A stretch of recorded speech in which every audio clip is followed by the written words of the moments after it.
Well, I say every day. It's a getting closer to taking a bath with my fucking toaster. We're not qualified. Explorers in the further regions of experience. I understand. If you do not listen, then the hell with you.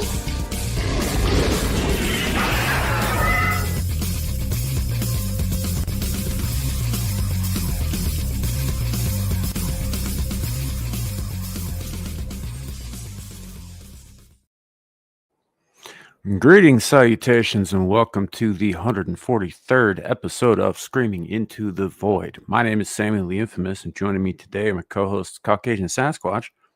Hello, ladies and gentlemen. Welcome to Screaming into the Void, where we just talk about what we want to, and he tells everybody what to do.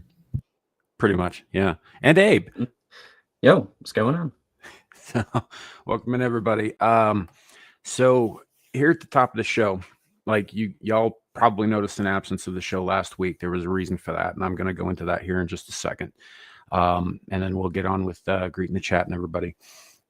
Some of you guys probably watched Abyssal Musings last night. At the end of that, I also said the same thing, so I will be repeating this for some of you guys, but I think it needs to be said for anybody who watches the show needs to know what's coming up.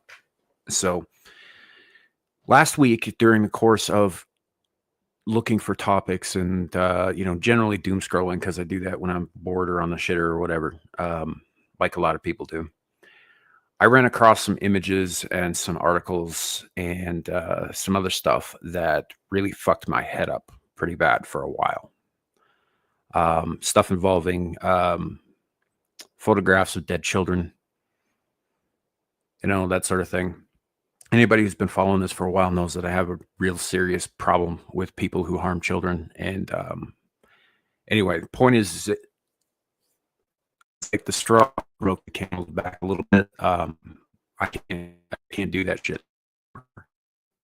I can't look at that shit. When I close my eyes,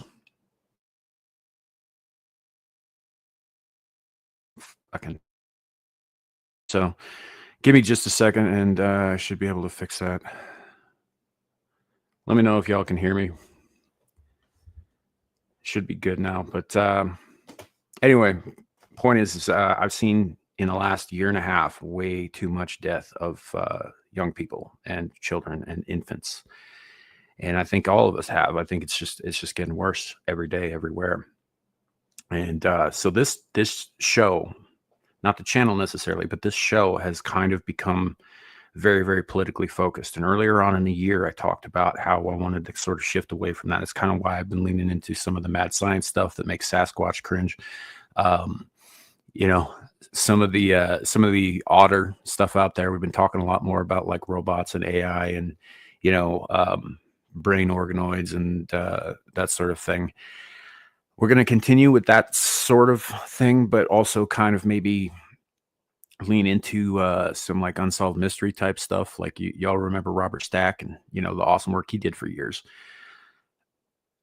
Maybe some natural phenomena stuff, just weirdness. We'll probably continue with spiritual conversations, that sort of thing. But I want to get away from a lot of the real world happening right now, dead kid shit, because I can't fucking deal with it anymore. At least for the time being. I need a goddamn break. I'm burnt out. So that's, and it'll probably be a process. Or, I'm not saying we'll never cover anything political again or anything like that. It's probably going to be a process. We'll probably wean ourselves off of it a little bit. But and down the road, who knows? Maybe we'll swing back around that way. But for right now, Screaming into the Void is going to try to get back a little bit to what it was supposed to be in the first place, which was just a place where we could talk about, any and all kinds of things. And we tended to lean into like odd stories or weird stories or, just telling each other stories, like we do sometimes. And I think that'll be, it'd certainly be better for me. Hope you all stick around. I hope you like what's coming down the pike and all that stuff. But yeah, we're gonna get away from the real world violence stuff. It's just too fucking much. So that said, we're also probably going to be starting to try to get people on, like real guests, not just people that I know personally. But before that happens, I need to secure a much better internet connection, because I don't want to be dropping out in the middle of having like a guest on, or doing an interview or whatever. So that's probably going to get pushed back. It will still happen, but as far as like actually trying to schedule something with somebody, I want to make sure that my shit is running at peak capacity, so that I'm here for the whole show and I'm not fritzing out while I'm in the middle of having a conversation with somebody who's never been here before. I don't think that's fair to them. These guys, they know what's up. They know how to put up with that shit. They cover very well for me when I vanish. Yeah, so there will be some changes coming to Screaming Into the Void. It will continue to go forward, but the direction is going to shift a bit. Abyssal Musings will more or less stay on the same track that it's on. That show has been pretty consistently just kind of fun and wacky and wild, and a lot of that is due to the excellent work of Lawrence Knight, who puts all of that shit together. He wasn't there last night. He's not feeling well this week, but he was.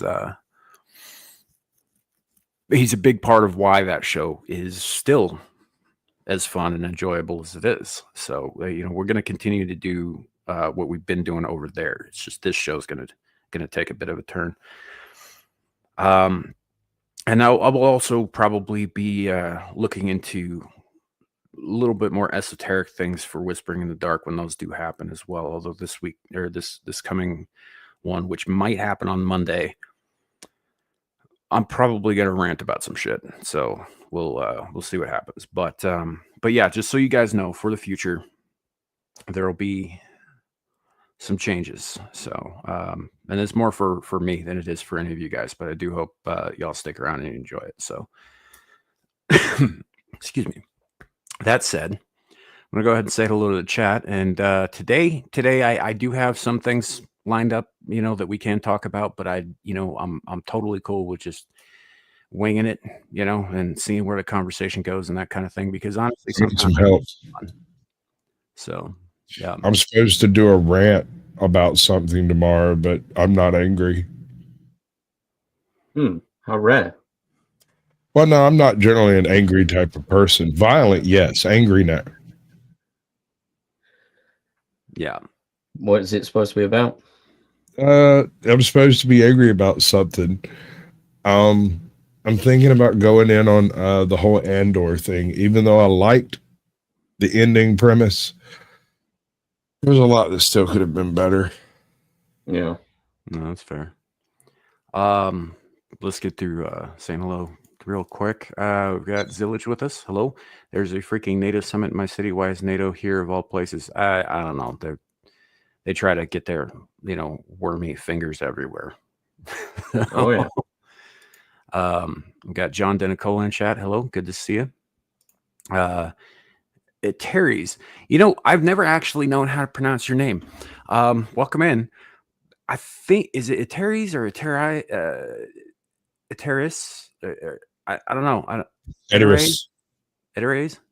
Something like that. I don't know. Let us know, because I will continue to fuck it up if you don't tell me how to pronounce it. You could pronounce it the same way Joaquin Phoenix's Joker pronounces Murray. Eteris. I never watched that movie. It seemed like a waste of my time.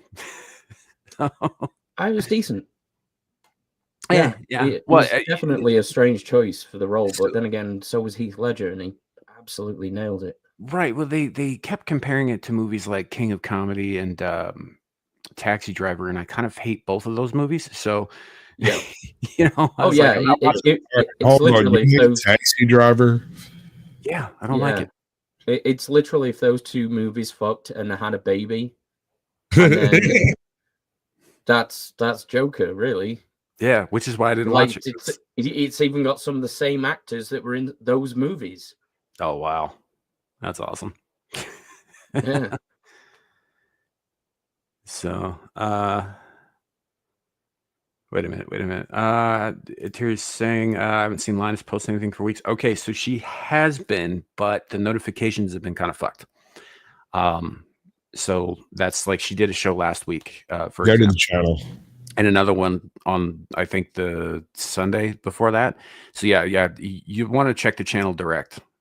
Yeah, just go to the channel occasionally. I mean, if you like the content, do what you've got to do. Go to the channel, bro. Yeah, that's usually what I do when I want to check on a channel that I follow or whatever, because notifications are horrendously unreliable, especially given some of the topics she covers and stuff. They do bury that in the algorithm a little bit. She's Bro, a totally Night big Last like was one of the worst shows I have ever had. Hey, Zephyr. Ever had. Fair enough. Like, fair even enough. back when I had like 25 subscribers, I had more people show up. Nice. Yeah. Eat trees. I could try that. I don't think that just looks wrong, Zillich. It's like I don't know. That sounds like a Matt Damon thing to say. Right? I eat trees. Matt It's one- Damon. It's one of the Matt Damon. Welcome in, Smoking Spaceman. What up, bud? Yeah, no, it's one. That's one of the things about online handles, right? If it isn't something that that everybody knows how to pronounce or whatever, like even something as simple as Abe, right? There was a whole running gag over on Beelzebub for a long time where people were just calling you Abby because Devil fucking misread your name the first time he said it, and he just ran with it after that. But yeah, that was just a mistake. He just initially he claims I didn't, but I did correct him straight away. I was like, no, it's Abe, like Abe Lincoln. Yeah, I was there, but yeah. Yeah, and then Did you say Abe the show Lincoln? went, yeah. And puppy. so like Honest Abe. Yeah. And you'll find I'm a little bit more honest. Almost to the point of offense, you could say. Right. So Don't pull out. I have faith in you. You could offend. Oh, the other thing, though, that I did want to bring up real quick. Some of you might have noticed the change in avatar a little bit. So this is not going to be a permanent thing. I'm kind of leaning into a meme right now. If you'll notice right below my name, the title underneath that does not say Eldritch Horror Extraordinaire as it usually does. Instead, it says Thick Thulu. Now, there's a reason for this. You thick. I am. There is a reason for this. You need more C's in there. Last week on Abyssal Musings, while I was absent, Larry and Devil decided that they were going to get ChatGPT to write a story about some of their internet friends, including myself. And it turned into something dirty. And this moniker was brought up by the AI. And so I'm just fucking leaning into it, man, because it's going to get used one way or the other. It might as well be by me. So like I am Thick Thulu. What it came up with about Demi and all of that as well was freakishly accurate. Right? Yeah. So does this mean you're going to take me up on those twerking lessons I was telling you about? I don't need twerking lessons, dude. I've been twerking since I was fucking 18. I was twerking before they had a name for it. Yep. So I don't have the frame for it. I'm actually a rather thin man, and I don't have very wide hips at all. So it's. Well, you're quite tall as well, aren't you? You're like 6'5" or something. Yep. Yes, I am, and I have a very high center of gravity, which makes twerking very awkward looking. Yeah, it'd be like seeing a basketball player try and do it. It'd just be odd. It is. It's really odd, but I can. Like some sort of alien mating ritual. I mean, kind of. Yeah. So, but no, I can twerk. I just don't look good when I'm doing it. Is all. That's right. Throw it back, son. Right. I learned to twerk from a transgender war hero. She taught me well. Dude, you know how there's some things just make you look awkward and silly, so you just kind of don't do them. Like sneezing. Right. So my ex-wife had a real issue with me watching her, put her underwear on. She was fine taking them off in front of me, but putting them on, she was like, no one looks sexy putting underwear on. And I'm like, well, I mean, you have a point, but like we're married and it's not that big a deal, but she never let me see her do it. Not once. Yeah. And also it's basically the same process, just in backwards. Right. It's like, what is the arrow of time during that process the biggest issue you have with it? And the weirdest part was, it's like, look, it's like I haven't seen every inch of you before, woman. Like you just took them off. I've tasted all of it, right? So, but I get it. I understand why she was uncomfortable doing it. I just think it's just kind of one of those like little weird quirks where, if you don't look good doing something, you don't want anybody seeing you do it. So. Yeah, it's one of the reasons why I don't leave my house either. I don't look good existing. Right. Yeah. Fuck that. So, I just always thought that was a funny little quirk of hers, though. It's not like I've said a lot of shit about my ex-wife on this channel, and some of it's been good and some of it's been bad, because everybody's a mixed bag, right? And she is my ex for a reason. I do have some, things to say about her that aren't necessarily that nice, but there are reasons that I married her too. It's not all bad, but this is not one of either of those categories. This is just kind of one of those like weird little personality quirks that it was just kind of funny. So, yeah. Right? Devil or Zillage, yeah, that you'd think, right? Taking them off would be, I don't know. I guess because they can do that thing where they arch their hips a little bit and they just slowly slide them down. I mean, that is kind of hot. I'm not going to lie.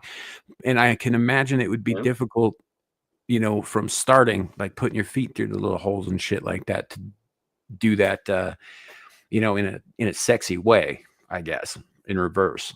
But I'm sure it could be done. She just wasn't willing to try. So it's fine. She's already exposed, right? Yeah, it's like your bits are already hanging out. I don't understand what the problem is.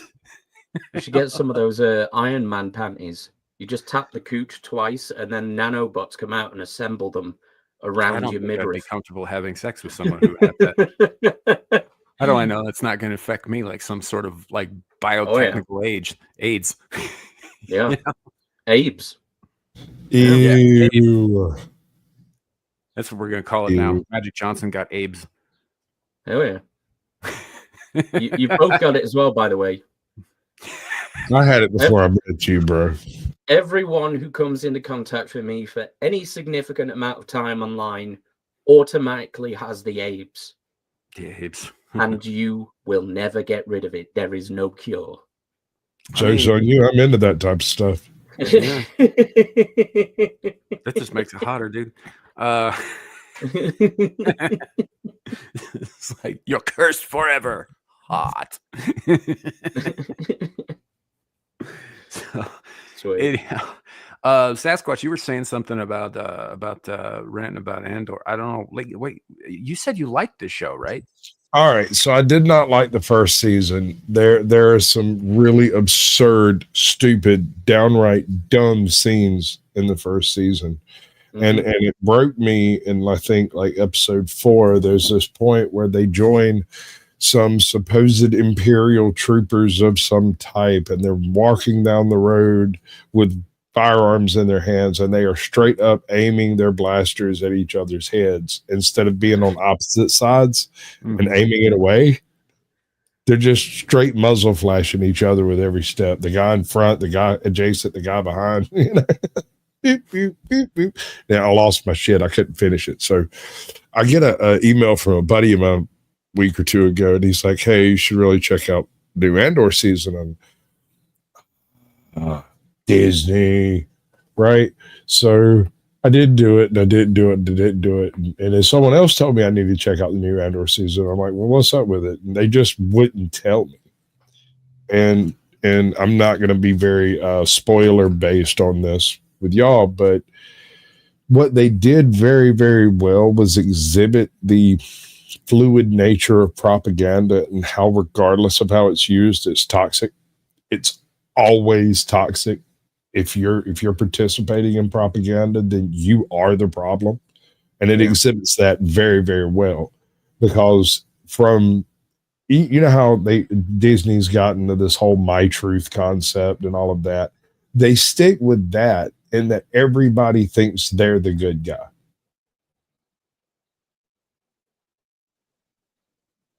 That's a very difficult thread to follow through most good versus evil, light versus dark things, but they kind of bypass all of that by not really having the Force take part.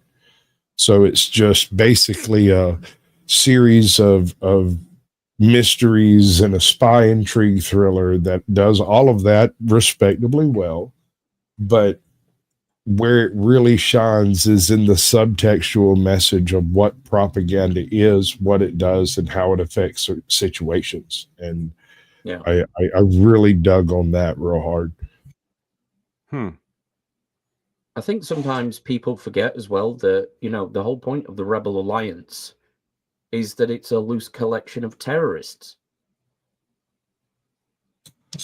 So, like, the moral ambiguity of it, the Empire's bad. So they're not terrorists because they won. They're freedom fighters. Well, exactly. Let me get to that. But first, let me deal with the distinction between the resistance and the rebellion. The resistance are terrorists. The rebellion were freedom fighters. And yes, we're talking about the same people. It's just the fact that the rebellion won where the resistance only laid the groundwork for the rebellion. Okay. Yeah.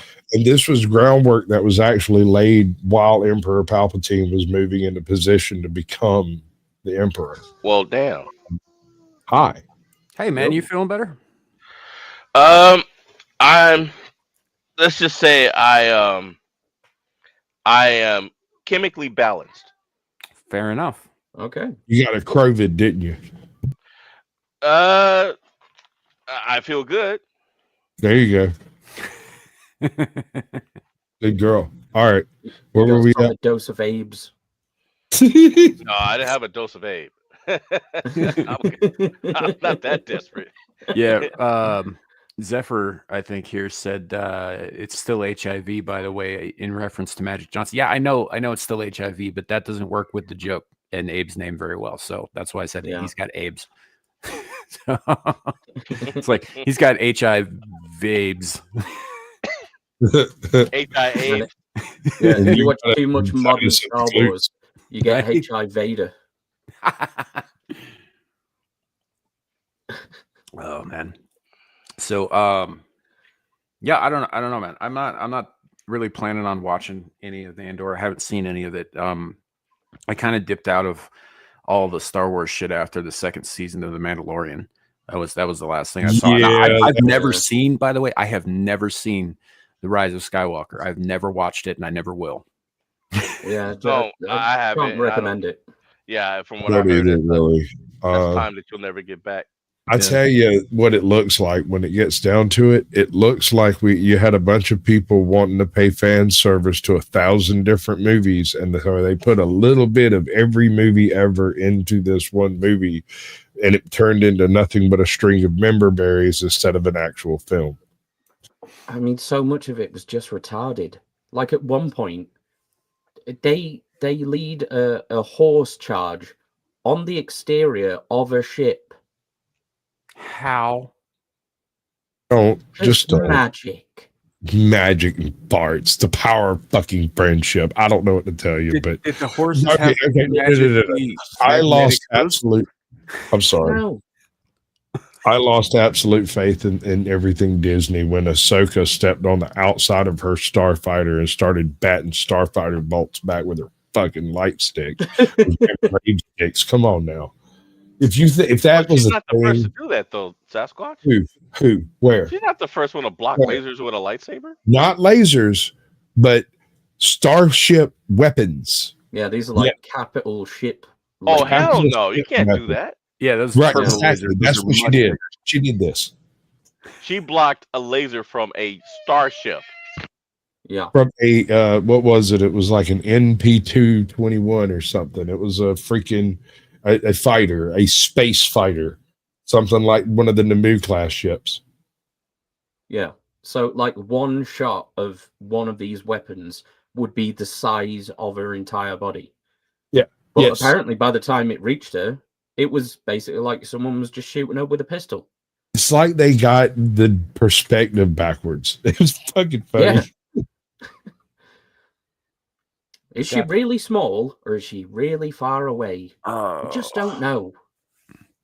So that's Ahsoka is part of the reason why I dipped out after Mandalorian season 2, because I think that I did see some of the Clone Wars cartoon that she's in, but when I say some, I mean like I couldn't make it past the first 5 episodes. That show is boring as fuck, and the animation is garbage. But it just, she's not an interesting character. She's not. There's nothing interesting about that character. I don't care about that character. are I like correct. Rosario Dawson just fine, but that character sucks. Only thing interesting about that character is the fact that she served under Anakin. She was his Padawan. She survived the purge, and he left her the fuck alone. Yeah. Sasquatch, I have a question about that. Yeah, but And it goes, kind of with what Sam just said. So Sam said that he doesn't give a care. It basically said Ahsoka sucks, but he likes Rosario Dawson. Well, they're the same person, Sam. So doesn't she suck too? And isn't that what you kind of want? Because I know you're attracted to her. okay. So Rosario Dawson is a damn fine actress. Mhm. However, she should never have been cast for Ahsoka. Ahsoka should be a Nope. gymnast. There should be somebody out there like a literal Olympic gymnast to put those Leiku on and start doing, because she was a cat. She was part cat person. She freaking nimble as that explains so much about Filoni. Tony. He's a fucking furry, isn't he? Yeah. I bet he's got a personal collection of Chewbaccas in his house. Yeah. Chew being the operative. Well, Sasquatch's not far. I mean, like you said, she served under Anakin. It's just how under did she serve? Well, she was like 9. Well, I mean, hold on, bro. She was like 9 when he became a master and took. Yeah. She was. Okay, no, I thought she was grown. I didn't know. I didn't know she was little. Anakin is Space Muhammad. That's what he's trying to say. I'm implying that Anakin was already in love with Padme. There was no discrepancy on whether or not he was cheating on her. I don't think. I mean, you don't turn to the dark side and crash an entire civilization over your side piece. I think he was cheating on her with a Wookiee. Jesus. Yeah. He wasn't involved in that, Sam. Don't invoke him. I saw a meme last night on Beelzebub, and Abe was there. He can confirm this. Talking about, Diddy talking about how his parties go, and they use that scene of Anakin from Attack of the Clones where he's talking about when he killed all the sand people. He's like, not just the men, but the women and the children. And but like right before that, it said something about baby oil. Yeah, he oiled them all up. Yeah. Oh, it was terrible. Sounds pretty accurate, though. I don't know, man. Star Wars hasn't been like the EU stuff, like all the stuff that came before Disney got a hold of it, like all of the ancillary stuff. Like I don't even like all of the fucking old movies. Like I like the original trilogy. I'm not really that big a fan of the prequels.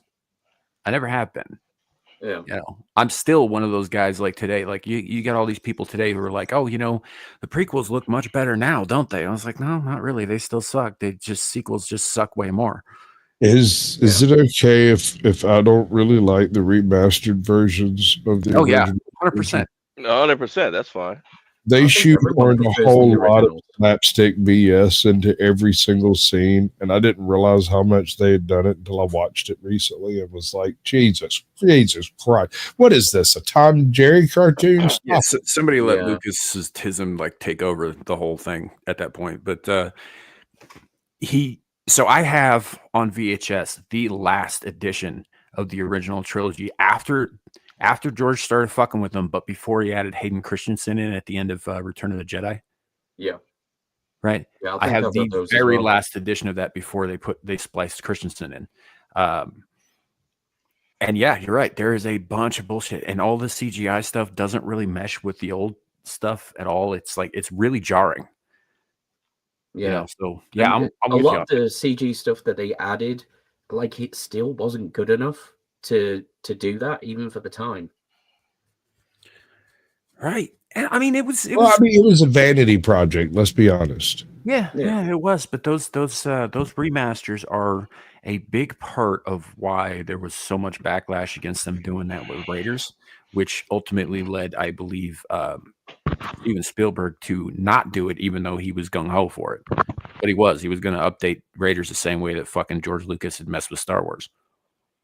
And South right, Park did all this right. as well. You brought it up, so we're going to discuss batteries not included now. How many people have seen batteries not included? I like that. Yeah. movie. Years ago. Yeah, okay. You've all seen it. Okay. Yeah, like This 100 is times. when I was working the movie stores, there were two movies I would bring home with me every single weekend. One was batteries not included if it was available, which it quite often wasn't, and I'd get short circuit. The other one was in every chance I had Highlander. Don't judge me. Yeah. It was always a banger at any party you go to. You can stick Highlander in and walk away, and it was good. Mate, it still is. Yeah, Yeah, still is. right. I mean, it's clean. You can't miss. You can't lose.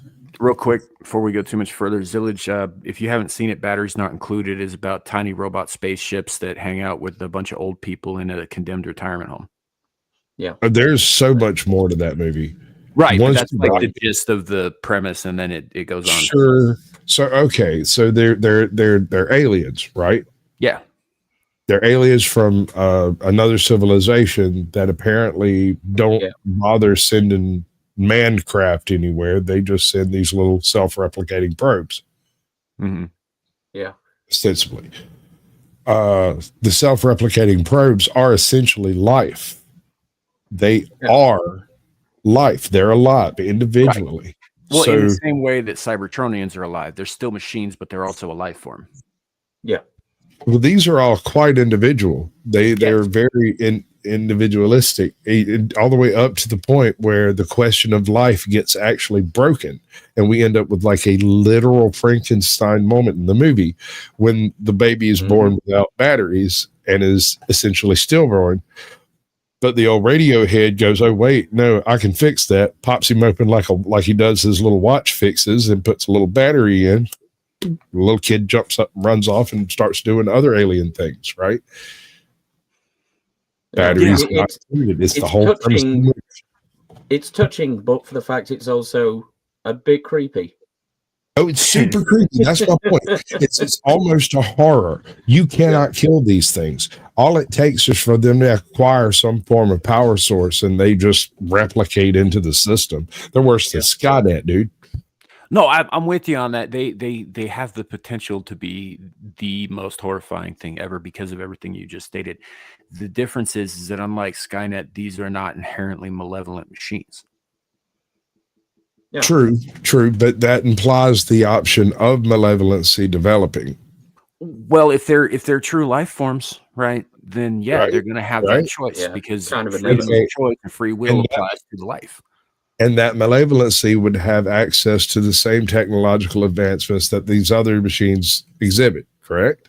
Sure. Why would the other machines bother to help us against the malevolent ones unless we befriend them on some level? That's a fair point. Yeah. Which I also- think is the ultimate point of the movie, because they end up fixing the whole block for everybody that lives there, and it's a rent controlled apartment. I think they're paying $12 a month or something. There's a bill on the wall somewhere.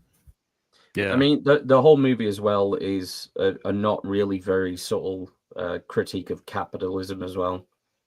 Well, not only you can see capitalism, that but by the also end. Christianity in general, because the stillborn infant is essentially stillborn, and it takes them I think it's 3 hours, as a reference to 3 days. It's a really interesting film when you get down to the numbers that are shown in it. Yeah, it's still a great movie. Oh yeah. I like it. I like the movie. It's I've always I never really thought too much about how creepy it could be, though. I always just enjoyed it for what it appeared to be on the surface. Well, that's what I'm here for. Is to The destroy aliens your helping out the old people. Well, using the new VO3 engine, we could make a really creepy sequel. Dude, we could turn all the little robots into human babies. Yeah, or a little army of flying robotic Kanyes. I saw this. We saw this thing last night again on Beelzebub, and people are apparently doing this with all kinds of like movie scenes and all that shit. With a scene from Monty Python and the Holy Grail where Arthur and company encounter the French people for the first time, except everybody was turned into babies. So they were all babies. So there was a baby saying, "I fought in your general direction. Now go away, or I shall taunt you a second time." Yeah. That was a terrible French accent, but I don't care. Fuck you, French. I'm kind of angry about that accent. Yeah, it's fine. They're just French. They'll get over it, or they won't. I don't care. Yeah. So, but yeah, it's I don't know. Batteries Not Included was an interesting movie because it came out in a time when, aside from films like Short Circuit, which also contained the possibility of machine intelligence gone wrong. Almost all of the machines involving any kind of or movies involving any kind of intelligent machines were horror movies at that period, right? You're talking the 80s, man. So you got things like obviously Terminator, Cyborg 2, Chopping Mall. I remember Chopping Mall. Right? Yeah, the one with all the teenagers trapped in the mall with the psychotic robot security force. Yeah, that was funny. The robots was tearing them kids up too. I think it's is it like Shout Studios or something on YouTube? They've got that on a loop like 24 hours a day. Really? That's funny. Yeah. But like at the time, the theme was like, look, is our technology outstripped? This is also that same time period where Next Generation debuts, right? And Next Generation brings to us the Borg, which is very clearly a metaphor for our technology outstripping or outgrowing our humanity. Too much, too fast. At what point does the technology take over, kind of thing? And so there were very, very present fears of this kind of thing at the time. So it is interesting that they made movies also like Batteries Not Included and like Short Circuit, where that was a potential possibility, but that's not how the story went. That's not how the machines behaved in those stories. Yeah. Right. And there's another good one of that same era that is in the same vein as Batteries Not Included. I always felt like they had the same flavor. Cocoon. You remember Cocoon? Cocoon is an excellent fucking movie. Yes. It is. And it has kind of the same flavor as Batteries Not Included in that it's right on the edge of the miraculous. Mm-hmm. They're both Spielberg movies, aren't they? I think so. Yeah. Yeah. Yeah, they're both quite good. They both involve fucking old people getting a second chance. Yeah. But through different things. In Cocoon, they're not machines though; they're very much organic aliens. That's a great fucking movie. If you guys haven't seen Cocoon. Speaking of weird vibes, about movies having weird vibes, one of Jeff Goldblum's earliest films was a movie called Vibes, in which he was a psychic. With was it Olivia Newton-John? Who was it that played the other psychic? It wasn't Olivia Newton-John. It was the other chick, like Pink or something. I can't remember. Hold on. I got no idea. Yeah, I don't know. When I think of Olivia Newton, she was it her song "Let's Get Physical"? Was that her? Get physical. Olivia, I think it is Olivia Newton-John, actually. Because I think, wasn't she trying to get away from that wholesome kind of character she played in Grease? Yeah, it didn't work. And then she puts that song out, which is about fucking, and immediately Cyndi Lauper, not Olivia Newton-John. Was it? Okay. Yeah, no. I just remembered that snarky, terrible accent she used in the film. It was horrible. Wait, are you talking about Vibes with Jeff Goldblum? Vibes. Yes, with Jeff Goldblum. Yeah, I've seen that. That movie's fun though. It's great. I love it. That Second Sight Detective Agency was also excellent. Yeah. Everybody shits on that film because they say Dan Larroquette sold out for it. I say he volunteered for it, man. That thing was so much fun. You want to see a real classic though, with Jeff Goldblum? Earth Girls Are Easy. I was about to say Damn right. I've Damn seen right. Yeah. Earth Girls Are Easy, Transylvania 65000, and The Fly were the three movies he did with Gina Davis at that period of time. And I think they met on Earth Girls Are Easy, and they got married between that and Transylvania 65000. Yeah. Transylvania 65000 is what made Gina Davis my crush. Because she's walking around in a Vampirella outfit the whole time. Oh yeah. that V line goes all the way down to her navel in that movie. Yeah. So, excuse me. So, yeah, that's a weird movie though. Transylvania 65000. That is a You're roboting strange a bit movie. again, Sam. Am I? Yeah. That's probably for the best. I was just saying some stupid shit, so it's fine.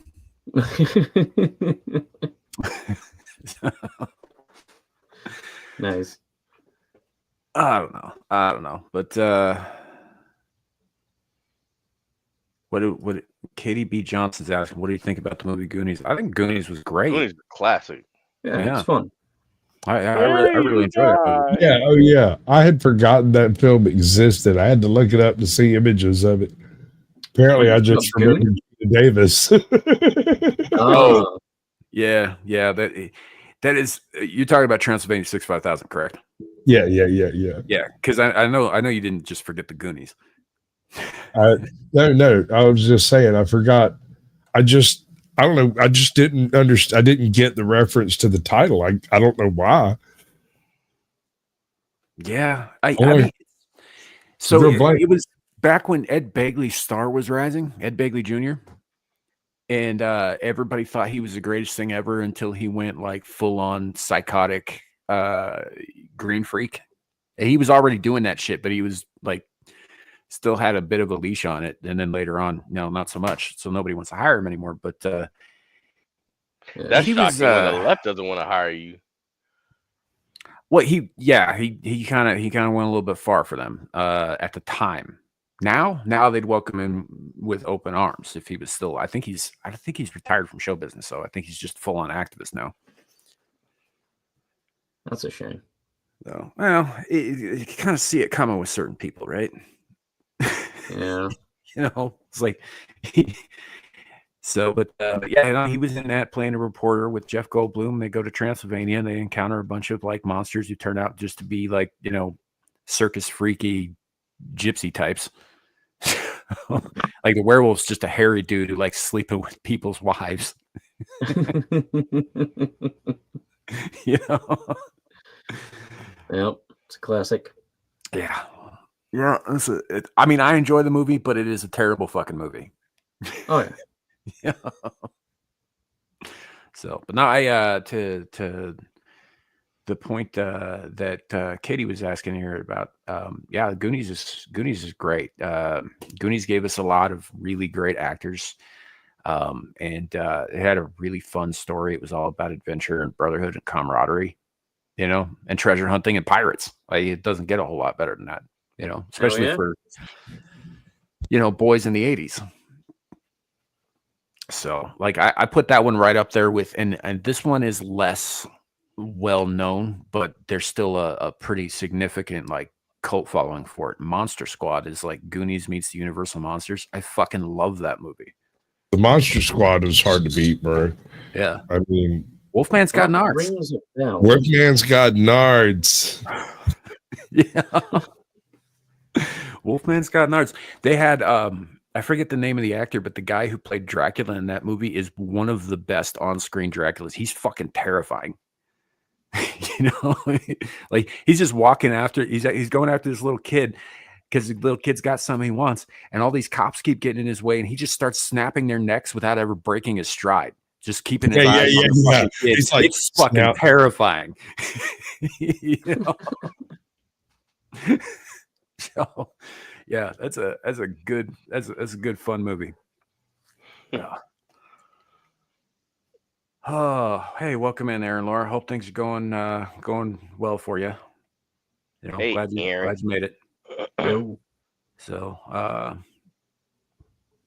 Fiona Rawls says, best movie ever, Ladybugs with Rodney Dangerfield. I'm not a Rodney Dangerfield fan, but Ladybugs was okay. It's the most ridiculous thing I've ever heard. Sam's more of the George Carlin type. Yeah, I like George Carlin quite a bit, and Bill Hicks, and Yeah. you know, along those lines. So I didn't really like Sam Kinison much. The guy was too loud for me. You know. Yeah, he hurt my ears a few times. His jokes are funny. He just like his delivery just was always kind of off-putting. Plus, for a I long don't care time, what you think about it. I never get no respect. when I was a kid, I wasn't sure Sam Kinison was a dude. I just want to scream into the mic, but I know how to shred my freaking throat. Right. No, he was a Baptist minister. Wow. He was, yes, no joke. He was a Baptist minister before he went into comedy. He was such a terrible minister. Yeah, I knew that about him. I was referring to Aaron Laura's comment here. Wow, I think we have fully corrupted this woman. She came to us all sweet and innocent from our friend Luke Cassidy's channel, talking about like wholesomeness and femininity and such, and now she's saying shit like this. Hey, we should drop in on we should drop in on Lou. I haven't seen Lou in a while. It's been a while. She's been pretty busy with Maggie. I think Erin's been staring into the void for a bit too long. I think that might be the issue. Yeah, it's science. Started staring back. Yeah. But as far as Larry, as far as Lou goes, she's been really busy with Maggie, the substitute teacher. Their program is doing really well. So they stream multiple times a week now, not just on Saturdays. So yeah, they're doing quite well over there. She's just, you know. Also, I think there might be a limit to how much I can appall Lou before she goes away.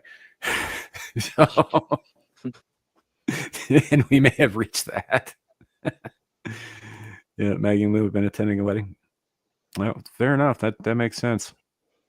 They probably wouldn't turn this show on at that place because that would be highly inappropriate. Well, I mean, you are changing the format, so I think it's more palatable for Lou now. Well, I mean, we're still going to talk about stuff, you know. I mean, Jizzman isn't going anywhere. Jizzman from space. And you know, the funny thing is that everybody else can't see, but those of us who are in background in the studio, Sam, your logo is right over Jizzman's face, so it looks like it's you. Yep. Yeah, it's pretty special, especially since I changed it up to just like Thick Thulu's head. Extra thick. Yeah, it's good times. But yeah, no, we're still gonna get into like the weird shit and all that. I just, you know, I want to get away from anything involving like hurting kids or dead kids or, you know, that sort of thing. Yeah, that shit's just. I'm fucking done. I'm done. Some of you guys might have seen the post I put out on a community tab almost it would have been almost 2 weeks ago, not quite. And it said some shit, and it was a blanket statement against all of humanity. And I meant it at the time. I should probably not have posted that on fucking social media. Sure. But I was very angry. Yeah, if you're feeling some way at the time, you know, it's how you felt. So yeah, it's and I'm not going to talk about the stuff that triggered it, but yeah, certainly feeling a kind of way about it. I mean, so much so that it wasn't enough that humanity ceased to exist, but that everything everywhere forgets our existence ever happened. As long as it wasn't the Chat GPT incident. No, it wasn't that. It was before that. It was before that. But as you can see, I'm kind of leaning into the Chat GPT incident because if I don't, somebody else will. So you were having way too much fun with that, Larry. Oh man, yeah. Hey, look, I can't have enough fun with it. Yeah, but what I liked about it was that when you guys got far enough into that first story and it started going to like some real like technical porn places, you were both visibly uncomfortable. Well, yeah, man. I mean, it crossed. I don't think Sasquatch would have been able to stomach where ChatGPT was going with it. I think even he would have been like, Mhm. "Hey," he would have been in a private chat like, "Hey, we need we need to stop this." Right. I don't know. I'm not sure I want to know. And if you don't think I can handle it, I'll take your word for it and avoid it. Yeah, it was last Friday, not yesterday, but the Friday before last. It's Abyssal Musings. Mm-hmm. So yeah, it's all in there. It's all still up on the channel, and it's not going anywhere. I'm leaving it up. Fuck it. Yeah. But Why you not? know, the messed up about me being not being able to talk last night was I didn't get to show what Suka did to Amira. This fool put out another video, and YouTube waited like 4 days before it even notified me that he did it. And I knew he was gonna do it. The moment she started complaining, I'm sick and tired of you guys calling me the Adams family, and I was like, yep. I was like, I'm pretty sure that was a mistake. Next thing I know, boom, there it is. Yeah. So for those of you folks out there who don't stream or make videos or whatever, if you ever decide to do so, it's something that you need to understand very early on. The internet always wins. Anything you put out there can and will and probably most likely is definitely going to be used against you at some point. So Yep. be careful what you want. Be careful what you put out there if you don't want people fucking making videos and memes and shit about it. I mean, the key to dealing with it is to not give a fuck about what people think anyway. Right. Or fucking lean into it because Yeah. it's just like bees and dogs, man. The second that you show unease, they're gonna pounce. Okay, now. Yeah, it's what he did. So in case you guys are wondering, you see how pale Amira is in this. That's not the AI didn't do that. That's her real Yeah, skin tone. that's not even edited. Yeah, that's not even added. That's her real skin tone, which is why everybody calls her a damn vampire. But she was like, "Don't stop calling me Adam's family. It's getting on my nerves." So he posted this. I haven't even watched it. If you guys lived next to me and you guys said, "Oh, the Adams family who lives in that house," would I be offended because you called me the Adams family? Why would I be mad? That's what I am. Yep. He is not gonna like that. That was a great stream. I love that one. and then he messages me, he DMs me, and he's like, "Hey, am I in trouble?" I'm like, "What are you talking about?" He's like, "I emailed her the video and she didn't respond. I think she's mad." I was like, "You damn right she's mad. She's probably gonna kill you." Like she knows where you live. She's gonna, or the general vicinity. Canada. Yeah, I was like, and she's got people in Canada. I was like, I told him, I said, if she really wants to find you, she can find you. She has. She will go door to door. Well, she has the resources. I've been waiting. Yeah, she has the resources and contacts to find it if she really wants to. I was like, all right, man, you keep messing with her. That was a challenge. Yeah. Yeah. I'm in Canada. Yep. So is I don't see Lepo in chat, but Lepo is a regular here in the chat. He's from Canada. Aaron Laura's Canadian. Suka lives in Canada. I don't know if he's originally Canadian. I know he lives there, but yeah, I mean, you'd have to be, right? Because there's only so many people in Canada. Yeah. And there's a lot of space. There's a lot of space in Canada. Canada's huge. Yep. So yep. Quite a few Canadians watch this show, which is really funny given how much shit I talk about your country. Well, nothing compared to France. Well, no. It's the only part of Canada that I hate more than France is Quebec. So yeah. And what the fuck is France gonna do? Right? They're not gonna do anything. The Germans ain't gonna give them. Complain about it on the internet. Probably get arrested for it because they're bullying me. Stop it. So, you think we don't talk shit? No, I know you guys do. I'm just saying it's funny that so many of you guys watch this show when I spend an inordinate amount of time, one might say, knocking on Canada, and in particular French Canada.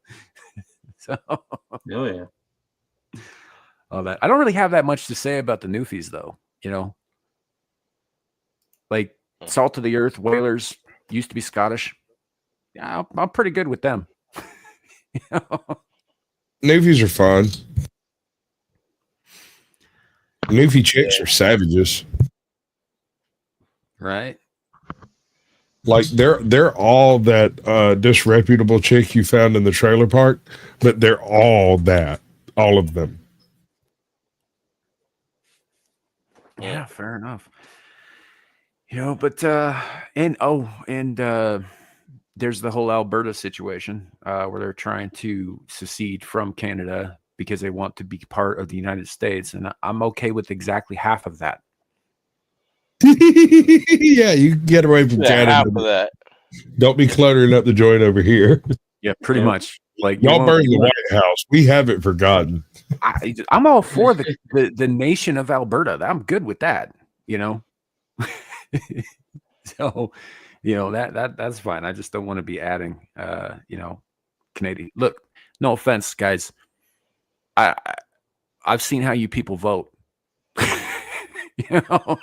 I don't want to fucking annex any Canadians. You just NIMBY? I think you just NIMBY, dude. Not in my backyard. Yeah, pretty much. Yeah, but imagine if another California just rocked up and joined the Union. Only they like hockey and curling. No, I don't like it. Yeah. Snow Canadians. I mean, California is already a big enough problem as it is. So, like we don't really want a second colder one. No offense. No, I mean a little bit. I mean some offense when I say it. I'm not a big fan of California at all. Yeah. I mean, neither. And I was raised there, so I know.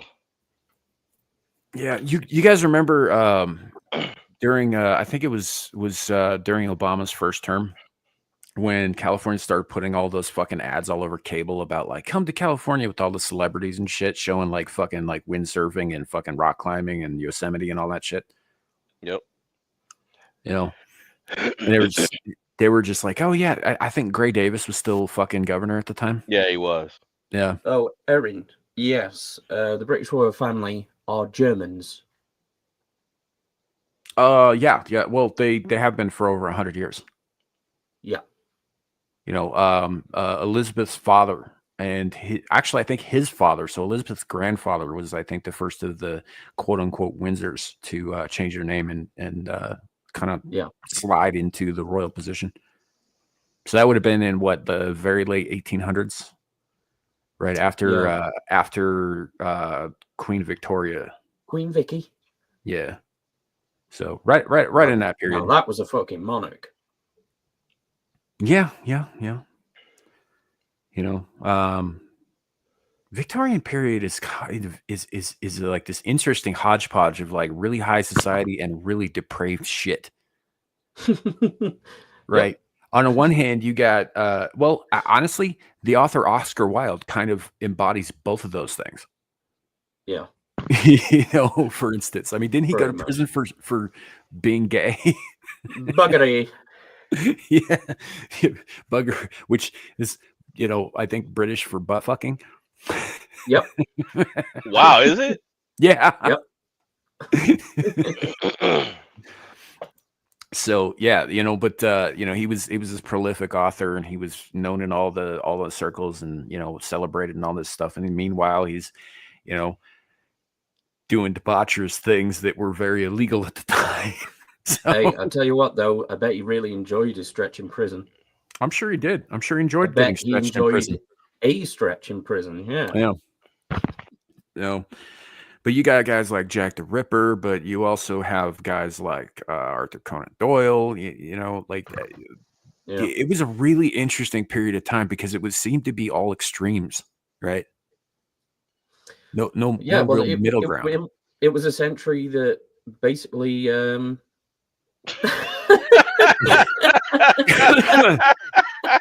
Well, I appreciate you letting us know that, Fiona.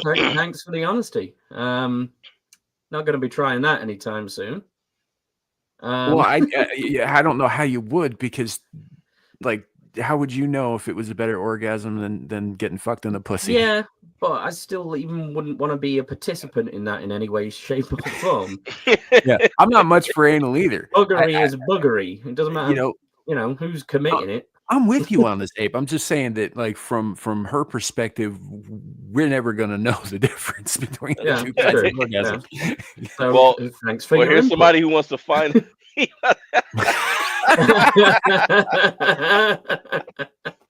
Oh, wow. Oh man. You know, And we're it's back like, to having a sex conversation. dude, I was watching Nice. We're the Millers the other day again, and there's that bit where they're sitting there talking about, like, Casey in school and all this stuff, and they're just like, yeah, just trying to teach him the big A. And this dude goes, yeah, anal. And she's like, no, abstinence. And he goes, well, neither one of them results in a baby. Yeah. He's not wrong. It's not wrong. No. So, oh Yeah, man. but the 19th century. Oh, you're segue. saying you would rather orgasm from anal sex than inserting your penis into a vagina? Okay. Well, Your now we know. penis? Fair enough. I'm just gonna go with Okay. it, I suppose. Yeah, okay. So, but yeah, no, fair enough, I guess. Yeah, well, the 19th century was basically the birth of what is now the modern world. So it was just a confusing time for everyone everywhere. Yeah, because you're talking about, like, the Industrial Revolution is happening around that period of time. There's a bunch of shit involving textiles and internal combustion engines and all this stuff. The whole world was changing. The Wright brothers did their thing in, like, 1907, I want to say. It was around about then. Yeah. I think I got the year wrong, but you know what I mean. Kitty Hawk changed fucking everything, right? So, like, there was a lot of stuff going on, a lot of massive innovation, and a lot of people getting kind of freaky and weird. Yeah. They just didn't know what to do with themselves. Right. And like people had England gone from living in feudal societies with, rigid class structures, working in farms and hamlets and things like that, to now working in factories and yeah, just weird. Machines everywhere. People aren't quite as poor as they were, but just poor in a different way. The rich got even richer. Then it was the birth of the middle class. It historically never really existed prior to that period. Yeah. Oh, I mean, it was a period of unprecedented and unrivaled opportunity as well. I mean, anybody who jumped on a thing made out very well for themselves for the most part. It's also a period of time in which certain ideologies started getting inserted into things because there were cracks in the old guard's facade at that point. They could get into, and a lot of shit was in flux at the time. Yeah. So yeah, it was an interesting period. I don't know. A lot of really great stuff came out of it, and some pretty fucking awful stuff did too. Like buggery. Very much. Yeah. No, that's a joke. Obviously, people have been butt fucking as long as there have been butts to fuck. So yeah, go and ask the ancient Greeks. They fucking loved it. Yeah. It's funny in the film. The film 300 as well. Like, there's that scene when the Persian ambassador comes to Leonidas, and then he starts taking the piss out of the Athenians, and he turns to him and says, "Well, if those philosophers and boy lovers turned you down," I'm like, "Hold on, Spartan society has institutional pederasty." Yup. And it's the law to get butt fucked in Sparta.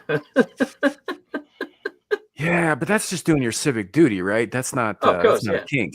I mean, you're just a bad soldier if you don't get fucked up the ass. Right? Yeah. So So y'all bring it back, sharing baby boys. stories again. Something like that. Oh man. Squatch, what is your favorite thing to come out of the Victorian era? Vagina. Wait, what was the question? What is your favorite thing to come out of the Victorian era? He lost the rest as soon as you said, "What's your favorite thing to come?" Yeah, out? I know where he went with it. Yeah. Victorian era.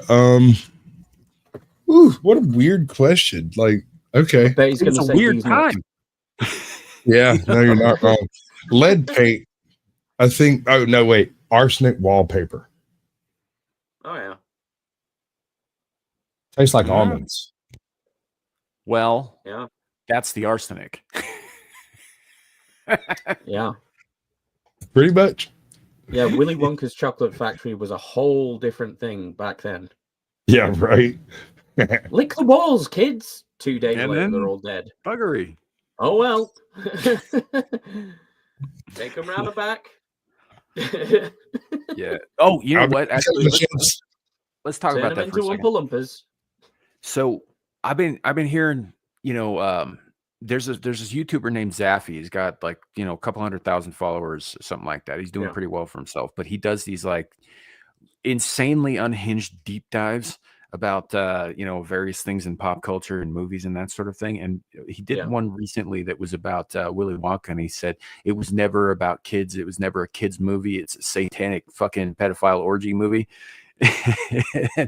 And I'm just like, okay, well, first thing you have to understand is that this is based on not one but two books by a gentleman named Roald Dahl. And when I say gentleman, I am using that term in the loosest possible definition, because he fucking hated kids and did nothing but write children's stories.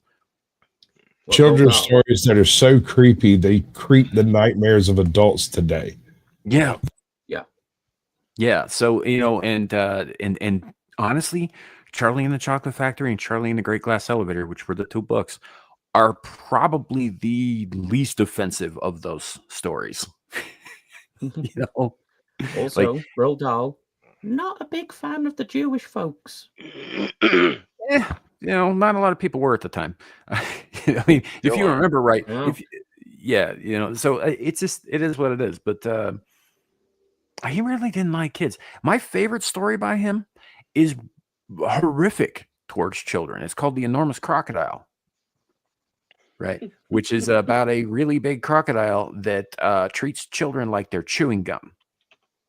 Yeah, which they do, in all fairness. Yeah.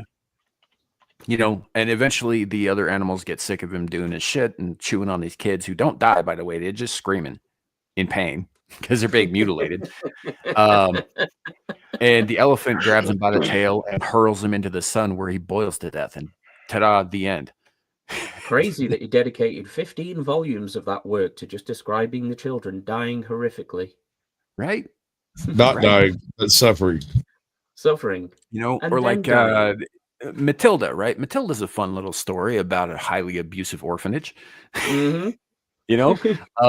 James and the Giant Peach is a ridiculous fucking fever dream fantasy of a kid who's trying to get away from his abusive guardians. Yep. The Twits was about a couple of assholes. The BFG, also a fantasy about a kid getting away from his awful fucking life. Yeah. And I think he may have had a slightly rough upbringing. I think so. Yeah, I think so. He also wrote a few adult novels. The one that comes to mind is called Skin. It's interesting. I thought you were going to say, and he called that one James and the Really Giant Peach. No. Well, first of all, to clear up a misconception, James and the Giant Peach is a play, not a novel, but yes. Mm-hmm. James and the baby's arm holding an apple. Right. But like a lot of them, I can only think of a handful of stories he did that didn't really like focus in on like childhood trauma or fucking up kids or whatever. One of them being SEO Trot, which is about a dyslexic vicar. Right. Yeah. It's just a silly little story about a guy who sees things backwards when they're written down. That's it. It's the whole thing. You know? Yeah, It's not really a moral there. Anyone ever wonders why British humor is so fucked up?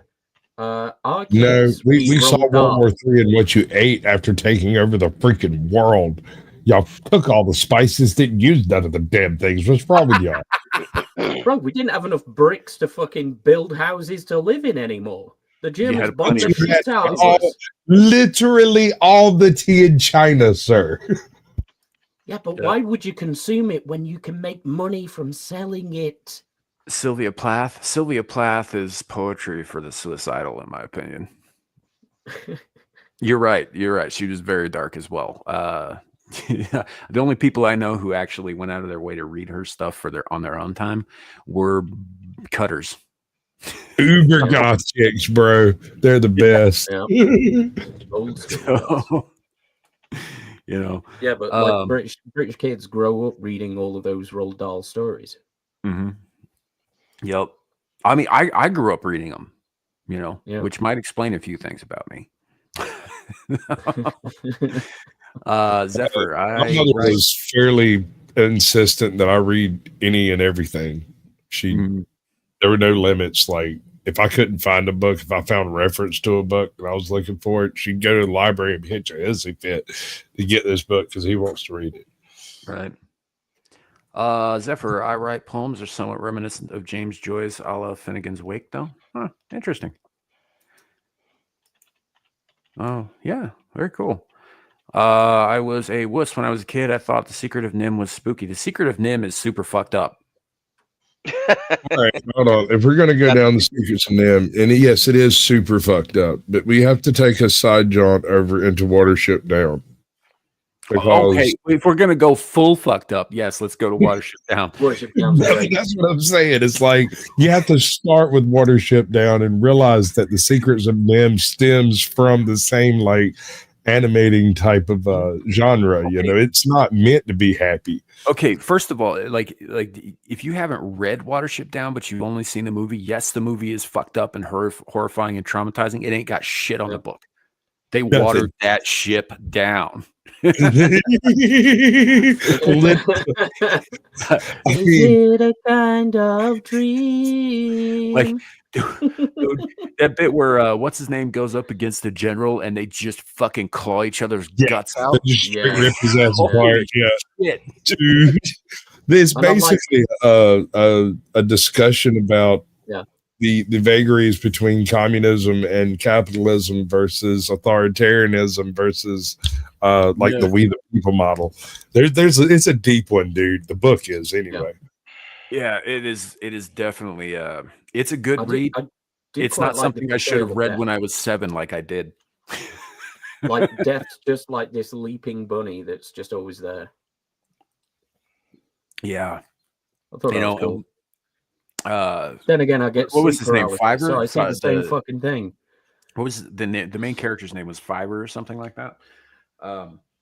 And he keeps having these fucking visions of like blood flooding the field. Yeah. You know, he's like, we got to get out of here because we're all going to die horribly. And they're like, well, how are we going to die? He's like, I don't know. There's just a lot of blood. Well, I mean, it's the combine. Yeah, right. And it turns out he was 100% right about that. But it was. Well, that's also a discussion between conservatism and progress. Progress is inevitable, and standing against the machine is not going to win. Sure. I also think that it makes an interesting point about prophecy and how that works. Yeah. You know, because prophecy doesn't show you everything, right? It's like looking at a massive tapestry through a pinhole. You don't see everything, and what you do see is out of context. Yeah. So you make the best guess you can. Them they're blind men feeling on the elephant. One of them's like, elephant's a big round thing, and another guy's like, an elephant's like a big leathery wall, and another one's like, an elephant's a big leathery snake. Right. Yeah. So yeah, but he was the only one getting the vision, so they had to rely on his interpretations or not believe him, which a lot of them didn't. A lot of them stayed behind in the old war and fucking died. Yeah. Yeah. I mean, that's fire. That's a philosophical question that goes all the way back to Plato's cave, though, isn't it? Mm-hmm. Yeah, no, it really is. And the really funny, and it's not funny. There's nothing funny. If you're reading the book at this point, you're probably crying by the time you get to this point. If you're not, you have no soul. But after everything goes heinously wrong, there's a fire. I don't think there are but 2 survivors, and it's debatable whether or not they actually survive. Yeah. So, like, Yeah. it's dark, dark. Oh, so we take from that, like, the brass tacks. Watership Down is about an apocalypse. Yeah. Right. It's about the end of an era. It's about the end of a way of life because, at Totally. least from the rabbit's perspective, it is about the end. Right. Yeah. Secret of Nim is less about the end and more about what comes after. Because like you take the rats, the rats of Nim themselves and all that stuff, who are all augmented. They don't really explain why Mrs. Brisby is so much, except that her husband, you find out later, was involved with the rats of Nim somehow. Like he was in the lab, they augmented him too, which would explain why her children are more intelligent, but not so much her. Kind of thing. So, I'm not too clear on that. And perhaps I should read the book. I've never read the book. I've only ever seen the movie, which I think is an excellent fucking movie, but it goes to some pretty fucking dark places involving scientific experimentation on animals. What movie? Yeah. Secret of Nim. Oh. And what kind of society would evolve from more intelligent, ruthless rats? All right. So if you've ever looked into the rat utopia experiment and then watched The Secrets of Nim following it, there's certain analogies there that kind of go hand in hand with modern Hollywood. Yeah, that's also true, which is funny that you bring up Mouse Utopia, because I just saw a video from GT the other day about the resurgence of Mouse Utopia and how that means the end of mankind. But I'm not going to bring it up today. But yeah, it's just the timing of it's weird. It's like somebody talks about like one obscure thing. You know how you'll hear a word for the first time and then in the next 2 days you'll hear it 100 more fucking times? Kind of thing from just like all different sources. It's sort of like that experience a little bit. I think there's a certain kind of cognitive bias. I just watched this video on Mouse Utopia this morning. So yeah. Well, I mean, if you're going to talk about the secrets of Nim and you don't bring up the experiment that kind of goes hand in hand with the darkness found in the show, we can talk about the experiment. I'm just not going to bring up the video. Sure, I got you. Yeah. I don't know. I might be reading a little bit too much into that, but I always thought it was very interesting how just the darkness involved, because Mouse Utopia is horrible. If you were put in one of those Judge Dredd mega cities, Mouse Utopia is what would take place. Yeah. Pretty sure that is what happens in the mega city one. Much, yeah. Yeah, right. With the city blocks that are essentially cities themselves. By the way, these are smart cities. These are the kinds of things that they're pushing. Right. And people in this smart city, the only jobs they have are the jobs they volunteer for. And otherwise, to get money to buy things other than what's issued to them, they have to make their own black market economy in order to afford things. And it's dark. Yeah.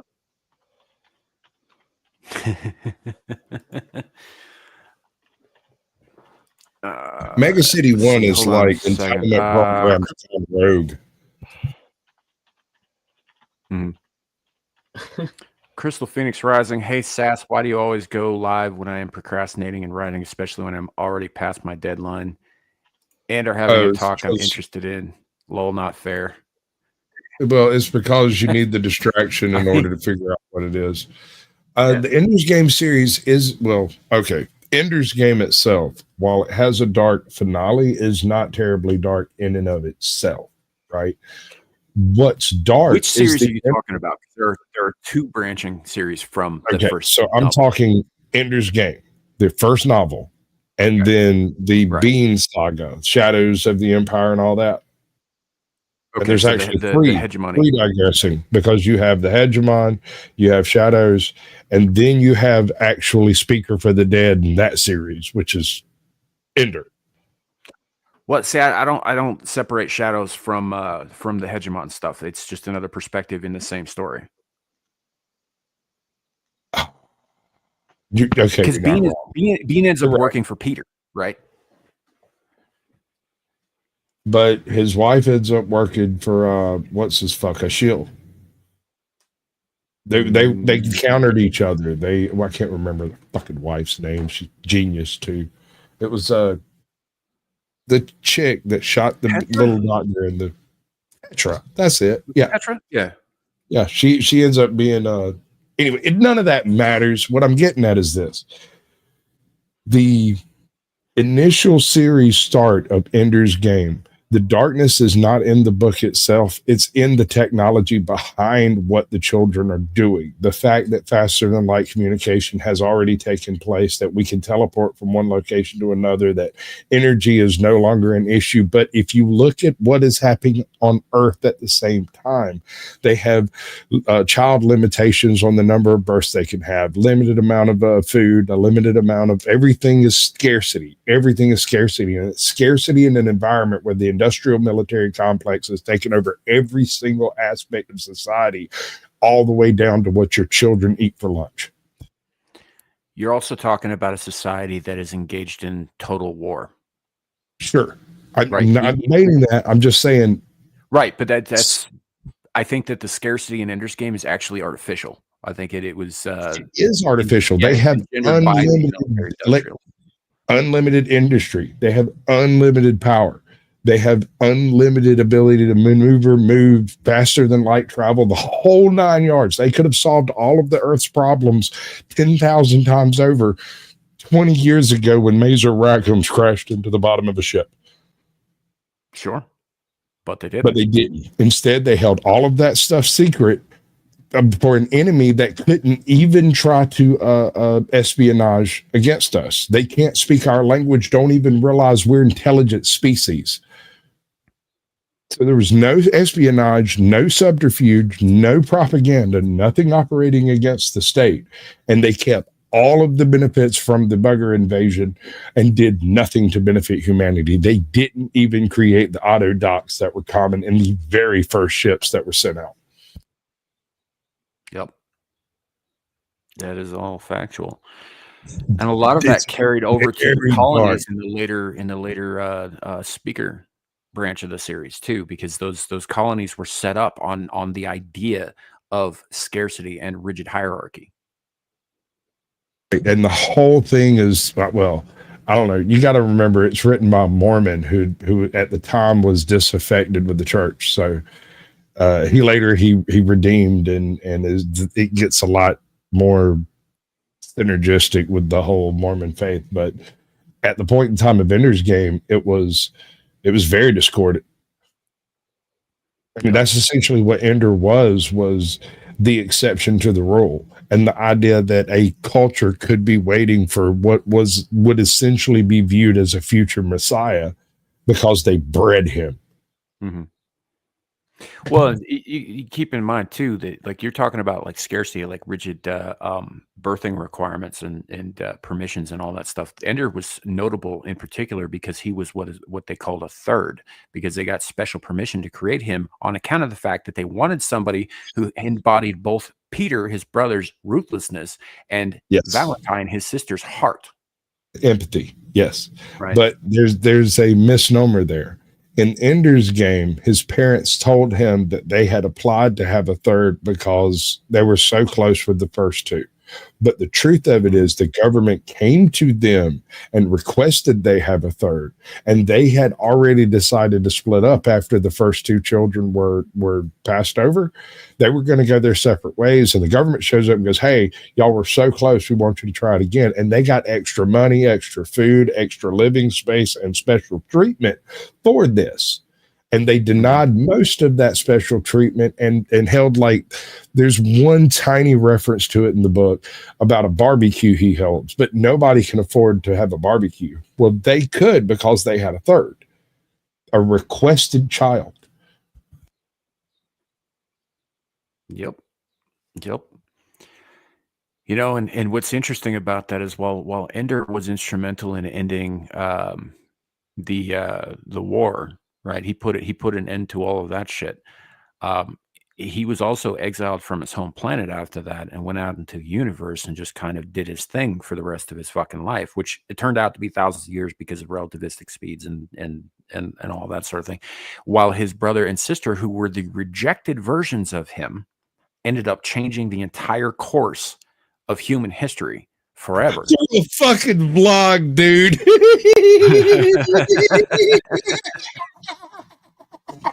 Right? YouTubers. Ah! Yeah, they were fucking Redditors, man. They weren't even YouTubers. They were Redditors. You know? Well, I'm sorry, I hadn't thought of that. I didn't think that through till just now. You're right. They were Redditors. They had a Twitter.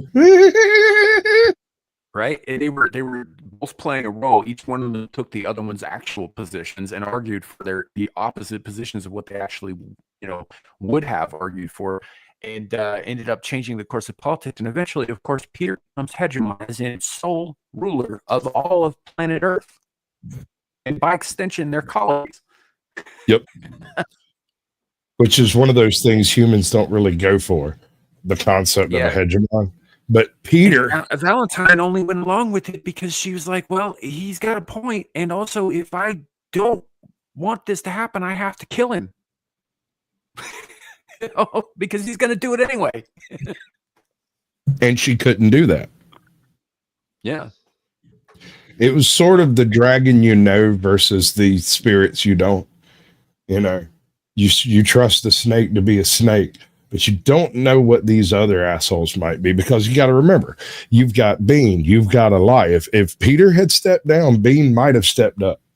You have Eli, who certainly would have, without even batting an eye. He would have laid a caliphate across the earth. Oh yeah. The Barney, whatever the French guy. He was Bernard. an absolute freaking unit. Bernard, yeah, an absolute unit through the whole thing. He was just as capable as everyone else, just not quite as dedicated. Bean probably would have been the best overall choice for that, but Bean also had that shortened lifespan on account of all the tinkering they did with his fucking genetics in the organ farms, or the baby farms rather, in Rotterdam when he was a boy. Which, by the way, if you guys have read Ender's Game, read Ender's Shadow. It's the same story, but from a different perspective, and it is incredible. It's a very good book. It clarifies a couple of the things that always left you wanting in the original Ender story, because when he meets Bean, they have a little bit of a chop up between themselves. It's not physical, it's totally verbal, but the answer he gets from Ender makes more sense than any other legitimate answer, because he calls himself Ender, right? He calls himself Ender because his sister couldn't say his name when he was little, and she called him Ender instead of Andrew. And so it just kind of stuck. It's coincidental, supposedly, that a man named Ender ended an entire species. Yeah. Well, that's kind of what I was getting at earlier, man. The thing about Ender is that while he is central to everything that happens in those books from his birth forward, he is pivotal and he is extremely important. And if you pulled that pin out of the whole thing might not have gone the way that it did. He ultimately doesn't actually do that much. He's the catalyst for everyone else's actions. What he does is, all right, I've got a saying that I derived straight from that book. I surround myself with savages, then rise to the occasion. Mm-hmm. He was a genius surrounded by geniuses, but his genius was logistical and their genius was individual. Mm-hmm. And so he was able to put pieces of massive puzzles into place with zero thought process and effort. It just happened. That's why it burned him out the way it did. It was his autism. Well, And you look at like I was saying about his influence, right? You're talking about these individual geniuses who rose to greatness and prominence on their own right, but all of them did it because they were trained to think by him. Right. They were trained to defeat an enemy before you ever go to war. Right. And he's the one who taught each one of them how to do that individually in their own way. But had he shown up just and landed, come out, there would have been an absolute hegemon born right there. Peter would have been ousted. It would have happened in 2 seconds flat. Not a single man on earth would have fought against him. None of the primes, which is why he was exiled by his brother. Yeah. Well, you could say he was exiled, but he had made that decision before he ever left.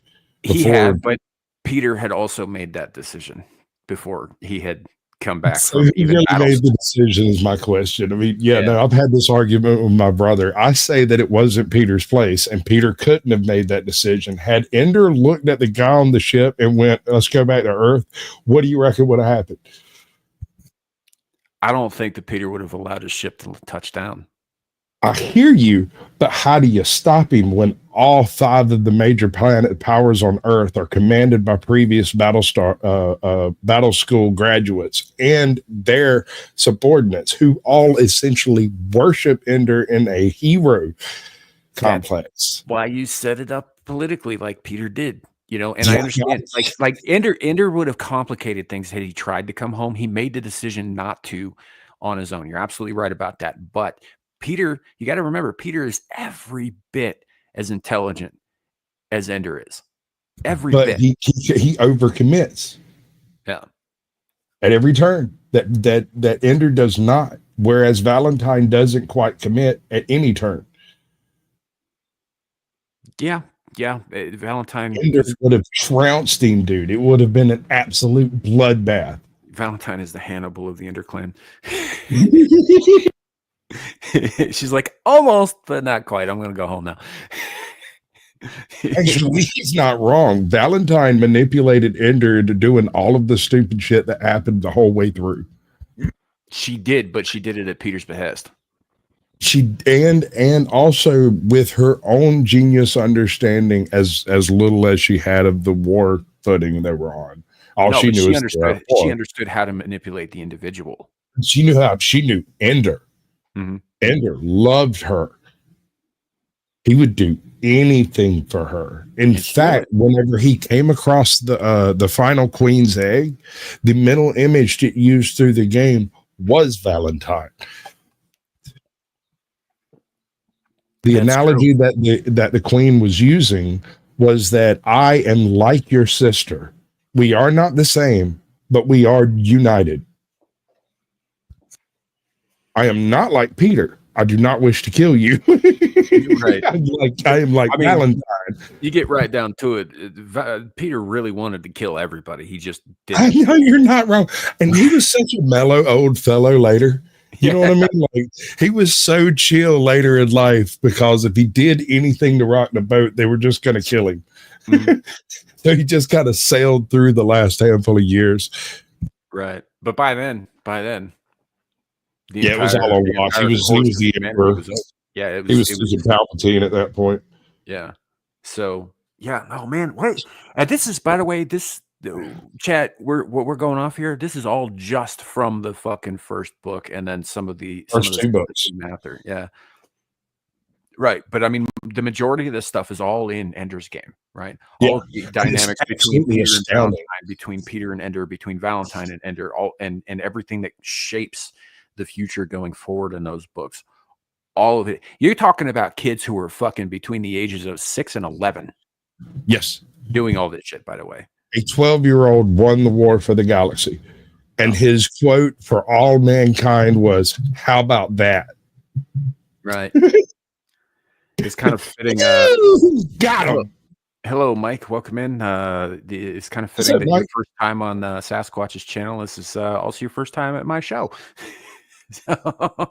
Welcome, Mike. Yeah. Welcome in. Allow me to introduce my friends. Above me is Lawrence Knight. We have Samuel, the infamous owner of the Shitternet, and then we have Abe. who has joined us tonight because of his green face. Yo. Yeah, something to that effect. I do realize that we just spent the last like 15 minutes, John, about one fucking book. Oh shoot! You add one more book to it, we can go another 45, son. I read it all twice. Right. Yeah, I've never read any of them. Oh, you should. They're great. I'm just listening. They're great. Don't watch that fucking horrendous piece of shit movie that they made though. It's Yeah, I think I saw the movie. I oh, thought it was trash. it's so fucking bad. The only good thing about it, in my opinion, was Ben Kingsley's Major Rackham. Oh God, yes, dude. When I heard they were making Ender's Game, I actually cussed a solid blue streak for 5 minutes. And people were looking at me like, "What the world's wrong with you? I'm making fucking Ender's Game, and I don't like it." And then I found out Major Rackham was Ben Kingsley, and I went, "Oh, yeah, hold on." He was good. He was. I'll give him that. It was great. I honestly, I don't even really have a problem with Harrison Ford as Graf, if I'm being honest. Okay, so that needs to be clarified for those who didn't read the book. Harrison Ford, also the lieutenant, what's her fuck, the human resources cunt, and an unnamed non-existent character in the movie were all kind of melded together into two people instead of three. Mm-hmm. I loved Sergeant Dapp. I loved their casting for Sergeant Dapp. Yeah. So they did some things that were pretty cool. The problem with it is, like with all one-off adaptations, right, is that you can't condense all of the ideas that were presented in this singularly spectacular novel into a 2 fucking hour movie. You can't do it. It can't be done, especially not with all the time they wasted on fucking special effects. They even got the battle school screwed, to be honest, because if you remember, he thought he was in a cylinder. Petra thought they were in a multi-petal shaped environment. And the only thing they could actually verify were the actual doors went to the actual places, but there wasn't enough room for the physics involved. Mm-hmm. That's another one of the super tech things that they had that they weren't permitted to use on Earth. Because if you could store things forever in a pocket dimension like they were doing the battle rooms, think about it. Oh, fair enough. Yeah. It was a bad idea. It was the movie was a bad idea. It's not one, like, I don't think that there's any such thing as necessarily unadaptable, but I do think that some things maybe shouldn't be adapted because you're going to end up leaving out key shit one way or the other. And wasting time on stupid shit. Aaron Lars says, I've never heard of any of this. The author is Orson Scott Card. He's a science fiction author. He's written a bunch of other stuff that's actually pretty good too, but this is by did far an Alvin Maker series too. Alvin Maker series is absolutely phenomenal. He did, but this is by far his most famous and most celebrated work, which is funny because it started off as a one-off short story that he later expanded into a novel. But and it became a whole thing, and then it became 2 separate series of things, and they took their divergent paths. And one of them, honestly, the Speaker series is pretty good, but it's not on the same level as the Hegemony series.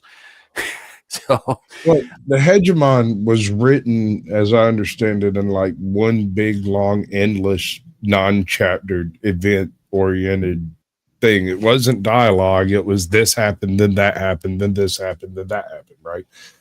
Whereas the Speaker series involved multiple stops at multiple periods in time across the 3,000 years that he traveled. Yeah, so it's very differently delivered. Yeah, it's an interesting. What's really interesting about it, when I read it, I was pretty young first time I read it. And one of the notable things about this particular book, not the rest of the series tends to appeal more to adults, but the original book, being written about genius children, right, appealed very much to children. And part of the reason that a lot of adults hated it, because they're like, there's no way kids think like this, right? Except that they do. We don't remember that we have always thought the way that we think. I mean, we've obviously evolved in like our terminology and our imagery and that sort of thing as we grow older, but you don't think you're less smart when you're 6 than you do when you're, 37 or whatever, like at those individual points in time. So there was a lot of shit going on there. And it's just it's an interesting book because the young tend to love it, and adults who don't really remember being a child tend to hate it. Yeah, if you That's Orson. My bad. I misspelled that. That's Orson Scott Card, not Pearson. yeah, it's Orson, like Orson Welles, Orson. I'll say it not for Squatch's sake. He knows that. I was just saying that for your chat's sake. Yeah, my bad. I'd fix it, but it's been said a dozen times. I just don't care anymore. Right. Right. It's a hell of a series. It presents some really interesting ideas. Yeah. So, anyhow, Larry, Abe, thoughts? Yeah, that's interesting. Yeah, what can I say that hasn't already been said? I'm sorry, I nerded out real hard. Yeah, I think No, that's fine. You go ahead, go as hard as you want, just not on me. Mr.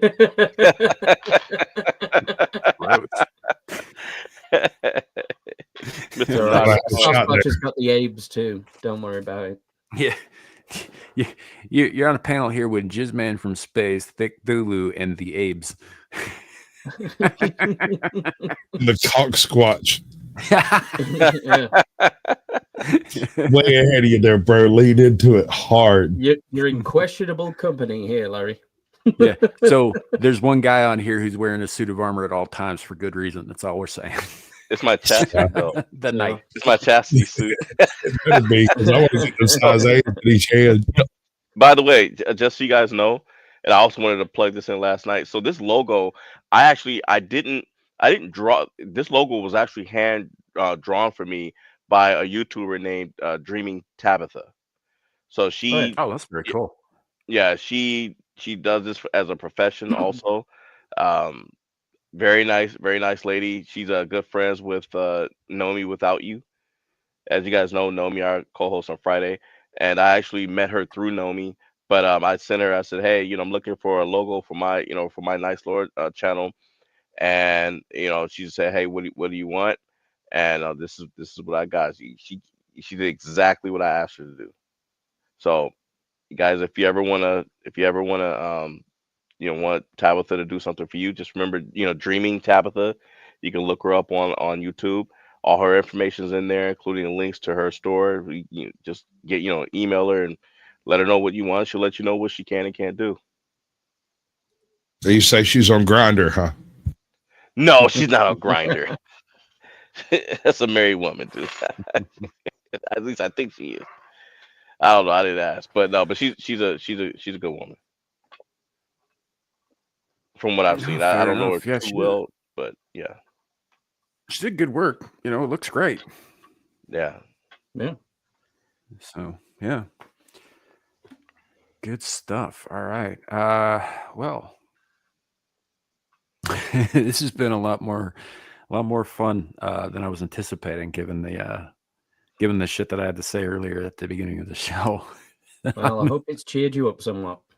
Somewhat. I do like talking about things that I enjoy, and Ender's Game is one of those things that I enjoy. I really ought to go back and reread some of that stuff. I haven't done that in a while. I was rereading Dune a little bit ago, and honestly, similar concepts in some ways, but it's a lot drier. Yeah. You want to hear something funny? So Britney Spears is I guess she got interviewed, and she doesn't understand why she got in trouble with stewardesses for smoking on a plane. She said, all I was doing was smoking. I don't understand why they're upset. Can you talk about how somebody is completely disconnected from the modern environment? Yeah. I mean, they haven't allowed smoking on planes in how many decades now? On the other hand, I was in line in a Walmart just day before yesterday when an old black woman had lied in front of me, said, I ain't got time for this damn shit, and lit up a cigarette and sat there and smoked it in line while she ran her little electric buggy up behind everybody. Mm-hmm. Yeah. So I mean, you make what you will of it, I suppose. Yeah. Zephyr, I'm not too much for lolcow stuff either. I don't know. It's not the kind of thing I spend a lot of time on my own looking at or anything like that. I do hear about some of it obviously through the course of being on YouTube and knowing other people who are obsessed with DSP. Paul Hadouken, if you're in the chat, I'm looking at you. Yeah, he's got like an you, Paul. encyclopedic knowledge of The Rafa Mail. Don't I never regret having Rafa Mail. any knowledge of DSP whatsoever, by the way. Well, no, he has such good clips, though.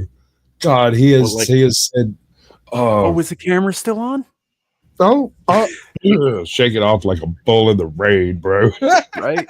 Just Jesus, no, I don't like, and that's just an example. It's like obviously DSP is somebody that most people have heard of at this point.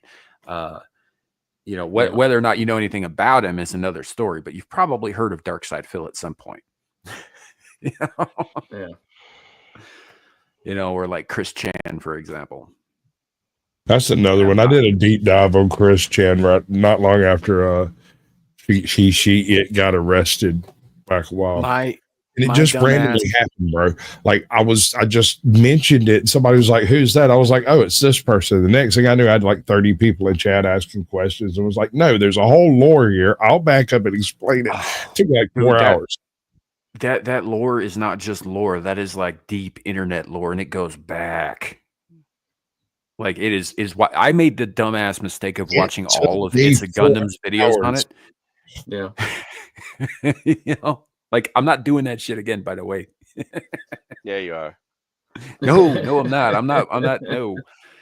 The less I hear about Chris Chan, the better. I will say this though: if anybody ever mails you a Sonichu medallion, burn it. Yeah. No, you leave anyone who's ever put one of those on. No, you don't touch it. You have to leave it where it is. When it shows up in the mail and you realize what it is, the very second you do, you drop that fucker and call somebody else to come get it. Right. They're cursed, and it's not a joke. There's an actual curse attached to these fucking things. And you cannot believe in magic or whatever the hell you want to do. Go look up the Sonichu freaking medallion and the curse associated with it. Tell me that it just does not ring a little too true. Nick Ricada put one on. Just saying. I wouldn't touch it with a 10-foot pole, sir. That shit would sit right in my driveway because I wouldn't bring nothing that big into my house that I wasn't expecting in the first place. No. Right. Yeah. So just don't fuck around with that shit. But I'm not going to go too much further into that because the whole Chris Chan thing is seriously fucked up. Like you think it is. We were talking about how fucked up Watership Down is. Chris Chan is the Watership Down of YouTubers. It's worse, man. There's incest and freaking all kinds of absurdity that just goes too deep to cover in the next 15 minutes. Yeah, fuck, man, the incest thing isn't even like that old. That's like some of the more recent lore. I know. So what's funny is like a while back, you remember when everybody was making those Pixar style memes with AI? And they were doing all that stuff. So I made one with I found one that was essentially Chris Chan walking into his mom's bedroom kind of thing. So what I did was I swapped out Chris Chan's head for Dermy's, and then I put devils in his grandma's. Hey, before you go forward, because I was looking up something, I didn't get a chance to finish with the whole Britney Spears thing. I wanted to read this because I know we're getting far away from that. Yes, especially with the Chris Chan thing. But I wanted to read this so you guys can understand where her frame of mind is. Here's her post. Me yesterday is a photo of her holding alcohol on a plane. It was actually incredibly funny. Some planes I've been on, you can't smoke mostly, but this one was different because the drink holders were on outside of seat! Exclamation point. Confession, it was my first time drinking vodka. I swear I felt so smart. I was like, wow, what the heck is in there? I felt so clear and smart. And said, I want a cigarette so bad. My friend put it in my mouth and lit it up for me. So I was like, oh, so this is a plane where you can smoke. Do so apologize to anyone I offended, but the flight attendants always make sure I'm way at the back of the plane anyways. I thought officials greeted me as support, and I was like, wow, I feel special. I've never been to an international airport. Am I famous for something? The flight attendant called officials because I smoked a cigarette and not embarrassed with a D, embarrassed me, which, geez, I thought was kind of much, but she didn't like me the moment I got on the plane. Nobody was on the plane for the first 20 minutes, and she wouldn't let me get out of my seat. I wanted to stand up. She acted so weird about making sure I sat down, and it was weird. I didn't like the way she put the seatbelt on me and invaded my space. Oh well, you guys like my flower choker. Be Tiny is coming soon, and that's something we have added. It's honestly adorable. I'm starting to think that taking her conservatorship away was a mistake. Yep, I was just about to say that. I don't know. I mean, she's broken. She's a broken woman. She's been broken for a long time. That doesn't mean that the people running her conservatorship. Leave Britney alone. I mean, South Park was right, man. Yeah. I'm just saying they did shit to Miley Cyrus right after that too. Yep. You know, it's like got to get that corn harvest. And then they all start singing in like Latin as well. That was Right. great. And even the boys join in. Oh, Sort of look man. at each other and go, okay. I mean, they're not. They weren't wrong. They weren't wrong. Like we build these kids up essentially just to break them down later in public, to humiliate them, to break their minds and their spirits, all for what? You know. So, Like are you a believer in the whole humiliation ritual of Hollywood? Like Yes. you're allowed to be a shooting star only so long, and then Until it's your time. Oh yeah, is Robert Downey Jr. on his second arc?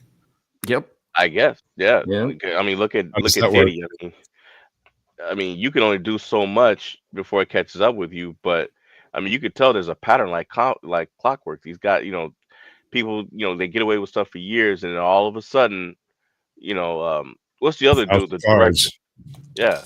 Yeah, Weinstein. yeah, Weinstein. It's like, come on. At some point, it's like what's that chick? The chick that played Pamela Anderson. She was like, all of those women knew what was up, and they still went over there to go meet Yep. with it. Yep. So yeah, no, I think that's very much a real thing. I think they sacrifice youth and innocence to these people. Yeah. Emma Watson's another one. I was think one of Emma Harvey Watson Mills. was kind of came out of the womb, cunt. But Yeah. Yeah. it's like I think they've fucked with her too. I mean, they've really done damage there too. But I think she was probably kind of cunty to begin with. Yeah, I basically said that She on the is stream. hot. I mean, for a rake. Yeah. Yeah. Like she throws both hands up next to her head, right? She looks like a rake.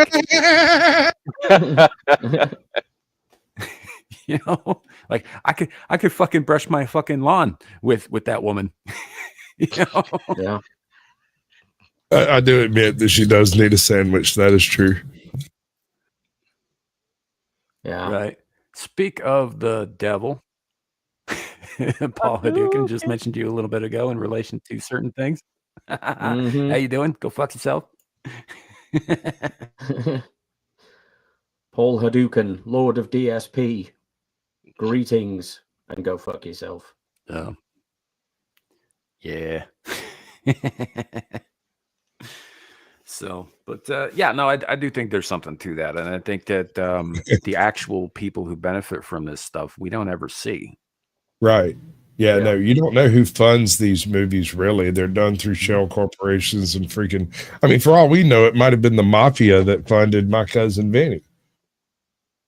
I mean, It could would have make been. sense. Could have been, yeah. So yeah, I don't know. I think there's something to that. I think there's definitely something that lurks beneath the Hollywood hills. Oh yeah. Is it you? It's not this Yeah. time. No, I Oh. don't like the California climate very much. So Yes. Why it dries out your tentacles? Yeah, that's what I No, was it's- thinking. Yeah. It's more dry and itchy. yeah, it's my uncle Bob is out there. That's his territory. So yeah, Damn it, we Bob. call him Bob because his name is unpronounceable in the human tongue. Yeah. Yeah. The last time I tried to say it, it left me a little hoarse for a week. Yeah. And I went and say it and sacrificed 17 chickens. I don't remember it, but they tell me it was awesome. Dude, I just got done rereading The Dreams of the Witch House.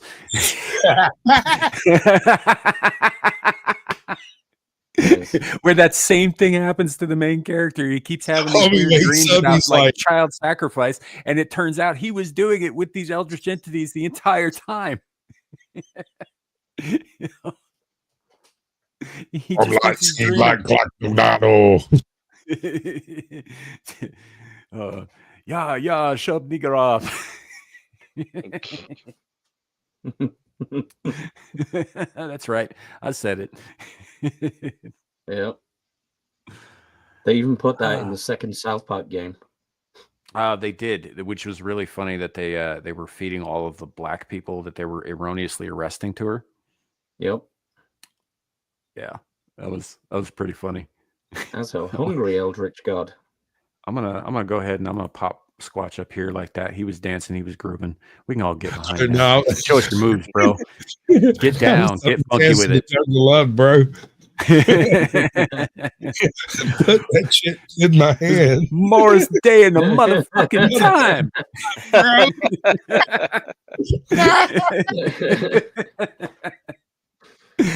My jungle love. Oh, damn right. What are we doing? Are we leaving? I wanna know ya.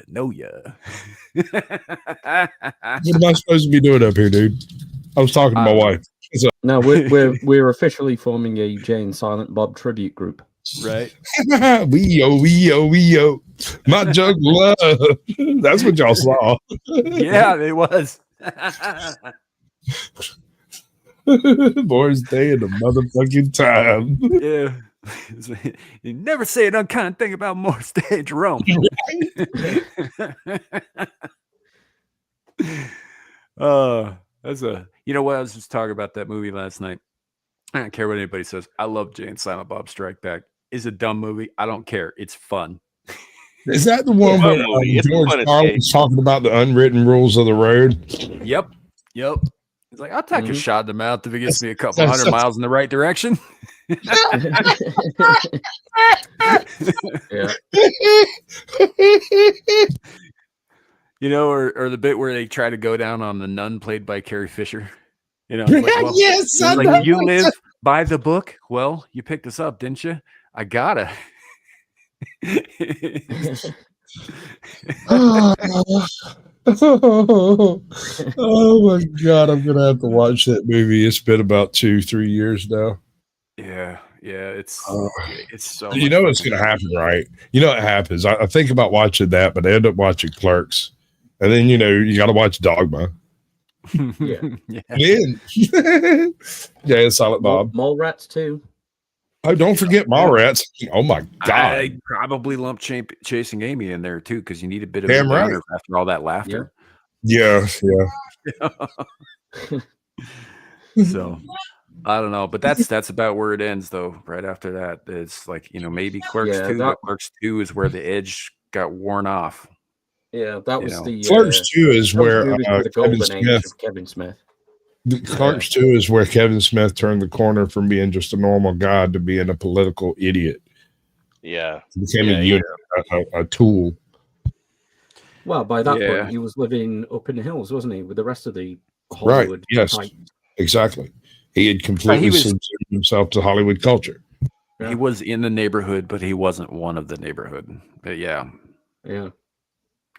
that was a whole thing. Like we did, ladies and gentlemen, this is the individual who, in one interview, talked about how much he hated He-Man. That was given the script for He-Man. Yep. Which means they gave it to him so that he could destroy He-Man. Yes. Yeah. So Ardent Party made this for us last night when we were talking about this on Abyssal Musings. As the wrong fucking thing. Hold on. You And get the right thing, dude.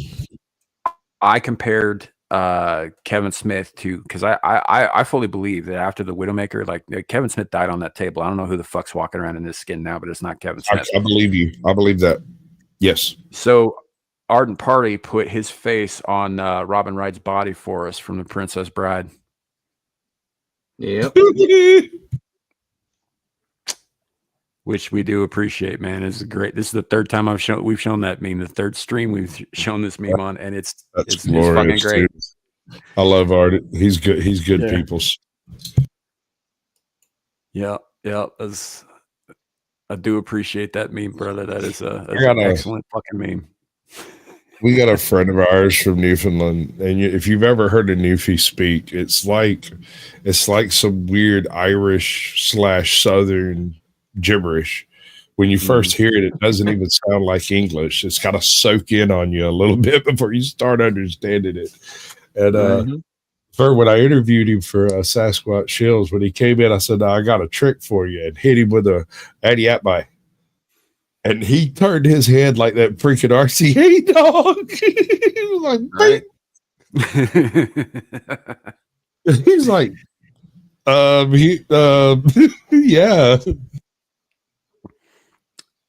Yeah, I saw this meme the other night with there was a fox pictured in night vision, right? Because obviously it's out at night and all that stuff, and it's tilting its head at the fucking 45-degree angle like animals do when they don't get something.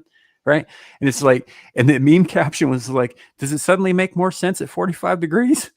Yeah, dude, it's beautiful. I saw that shit myself and I giggled my ass off because I'm like, yeah, I never have. I do it too, but I do it because I saw it. You do it because you saw animals. Just like if you ever see me do that shit on a panel, I either misunderstood something or somebody said something stupid. Right. It's like somebody says something out of pocket or like you just don't get right away, and you tilt your head as if that's somehow going to make it make more sense. I think you just try to rattle some more brain cells into that spot. Yeah, and it's not. That's what's funny about that to me is that that's not even just a human attribute. It seems to be like a whole mammalian attribute. You know? Birds do it too. If you confuse a bird, they'll cock their head exactly the same way. So, well, they're warm-blooded too, so it's fine. Yeah, sure. I'm pretty sure a kiwi would as well. I have seen lizards do similar things, but I've never seen a crocodilian do it. Although I wouldn't put it past them. I don't think their necks work like that. I'm pretty sure we need a resident Florida man to answer these questions. Like, they can turn their head from side to side, but I don't think they can like tilt it at angles against their body like that. We'll see. I'll get one. That's something that I think we needed to dive into at some point and figure out. That seems like important information the world needs to know. Like, I figure I might be able to get an alligator tilt his head at 45 degrees. Right. I think I might be able to get a grant from the federal government to do that. Shit, they're giving them away for everything else. Yeah. Maybe if I do it with transgender gators.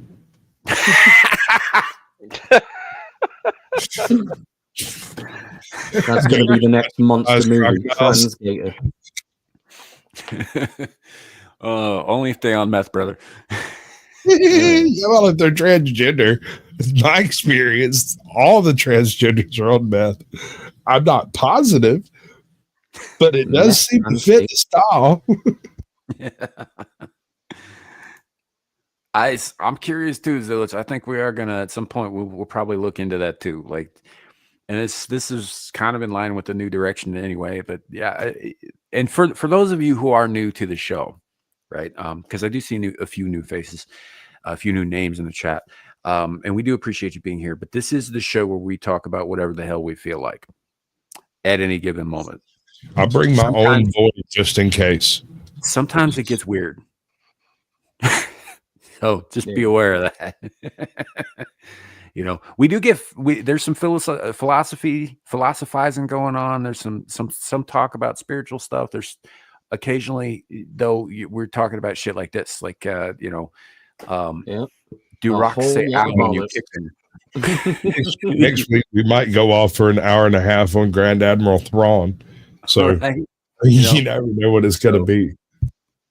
Yeah, so this is we cover a wide variety of things. It's one of the reasons that my channel does not grow on YouTube. It's not the only reason, but it's one of the reasons, because I don't like niches and boxing yourself into them. I like to be able to discuss anything at any time with anyone, kind And of the thing. algorithm doesn't take too kindly to that. No, they really prefer that you pick a narrow niche and stick with it. Yeah. Yeah. Become an expert in your very narrow field so you can see what the algorithm does to those around you. Yeah. But God forbid you step All I outside need of that is little cat box. stroking. You know, so yeah, it's not so yeah, I don't have any interest in boxing myself in, or boxing anybody who comes onto the panel in. I think that's retarded. I think we should be able to free flow a conversation any which way it goes. Yeah. So Right. You realize most of the shows on my channel are actually launched by other people. Yeah. Like yours, Captain Curmudgeon, Ajot. My own show only happens when I have a guest that's available and around. You know. Yeah. So, I had noticed that. Yeah. yes. Yeah. Some of those discussions YouTube that you've got on your channel really are doesn't mental. like that. Right. What was that, Ed? I was just saying, like some of the debate shows that Sasquatch hosts on his channel, some of those are just That's mental. not me. That's the Raging Tomato. That's an Unreasonable Man, and who's the other one? Sometimes it's OTW. I mean, different people, different shows, different previous guests. Yeah, I produce found almost them. none of my own content. It's almost all. I originally found those through watching them on your channel. That's why I do it. Yeah.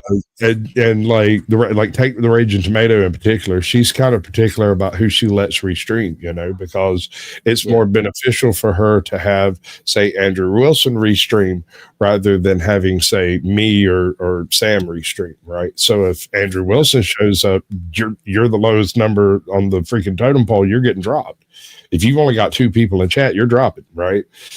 Because he's asked to stream, he's got 2 million subscribers. So it's I'll be honest, that's one of the reasons I don't like the debate spheres, because I don't really care about the blood sports stuff. I don't care about people who are just like there to, you know, hammer home their point and not have a conversation, right?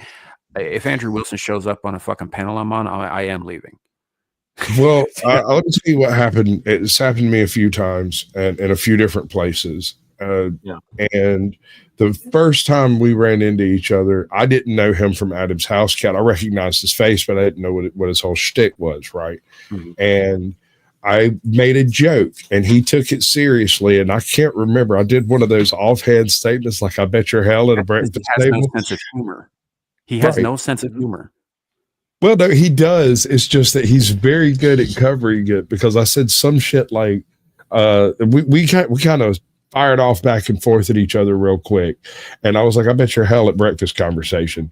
And he turned a little bit red and just kind of looked away, because I'm sure that's been a conversation in his past. He was just like, I'm like, "Dude, I don't want to argue with you. I don't know who you are. I don't want to debate you. I don't want to do any of this. I'm just here to say hi. How's everybody? Try to bring some folks together, and maybe some folks will come subscribe to the Tomato." I'm good with it, dude. We can stop right here. Actually, that brings up to mind something else that I do want to get into more thoroughly down the road here on this show. The first time I ever heard of the Crucible or Andrew Wilson, because I don't follow whatever. I know he's been doing a bunch of shit over there. I don't follow a lot of these debate streams. The only reason I even know who the Raging Tomato is because you know her. So Sasquatch, that's it. Because I don't get into the debate sphere. That's not my thing.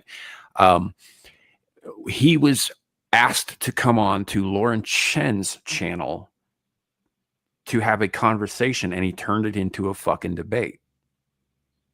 Right. And that was the very first time I had ever heard of her. And this was only about a month before that Tenant Media disaster. right? Yeah. You know, which is where I'm going with this. I want to know what the fuck happened to Lauren Chen and Liam Donovan. Because after the DOJ announced their little thing, and after YouTube and so on and so forth took down all of the Tenet channels and Lauren's channel, and after they slapped a gag order on these guys, they haven't said a fucking word. The DOJ hasn't said a fucking word either. We don't even know if there are any legal proceedings. I want to know what happened. I want to know I'm curious what as happened to well. those two. Matt Christensen got drugged through that same fire, and he came out the other side apparently smelling like roses. So did Tim Pool. So did Benny Johnson. Right. You So know, what gives? where the hell are they? Right. And you're talking about a married couple who'd have a very young child. Right. What happened? What happened to them? Are they just not allowed to be on the internet? Because if that's the case, I can live with that. But did something happen to them? I'm curious. I want to know, because it was under Biden's DOJ that they got shut down over some shit that may or may not have been fucking true. That, by the way, they've never come out and said one way or the other whether they had any real evidence. There was a subpoena and there was an indictment, and that's as far as it ever went, as far as the public fucking knows. Kind of like what they did to Mayor Adams. Yeah. And they weren't even under indictment. They were just named in the indictment of foreign actors. I thought I read something to where like Lauren Chen admitted to it or something like that, but not publicly. She didn't. You know, so I don't know. I don't know. I think that there were a lot of, like, if you go and you type in like what happened with Tenet Media News, everything it brings up is from the same week that she got fucking shunted off the internet. There is nothing after that. And it's all left wing, and it's all, these guys were working with the Russians. These guys were taking Russian money to undermine Biden's presidency. Right. It all says the same exact things. You know, so yeah, I would like to fucking know what happened. Wait, hold on. Yeah, no, I guess you're right. Wow. There's nothing recent, man. It's all from fucking, like, I think August or September of last year. And you would think with Trump's DOJ in office that we would find out something by now, which makes me think either they just haven't gotten to it yet, or maybe there was something to it. I mean, if there was something to, like, it, with the new transparency of the new DOJ, of Trump's DOJ, you think they would have fucking said something if they were doing anything with it. Or are they helping to cover shit up too? I don't know. I don't know. That's the point, man, is I don't know what's going on. And I would very much like to. Dude, this is all weirdly narrative as hell. I told you. Yeah. They all say the same shit. The buzzwords look like they came out of a left-wing seminar on media relations. Also, keep in mind that she was she is a former Chinese national who was living in a Canadian citizen who had recently immigrated to the United States. Trudeau was still in charge at the time too. I want to know what happened.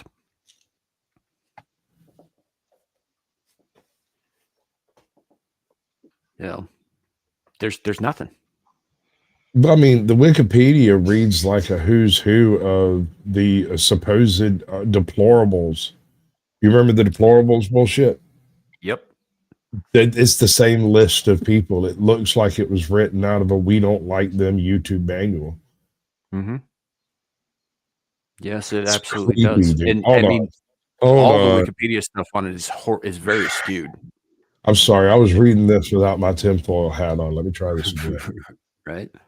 Yeah, it's not. I love the fact that you just have one sitting there to get ready to go at all times.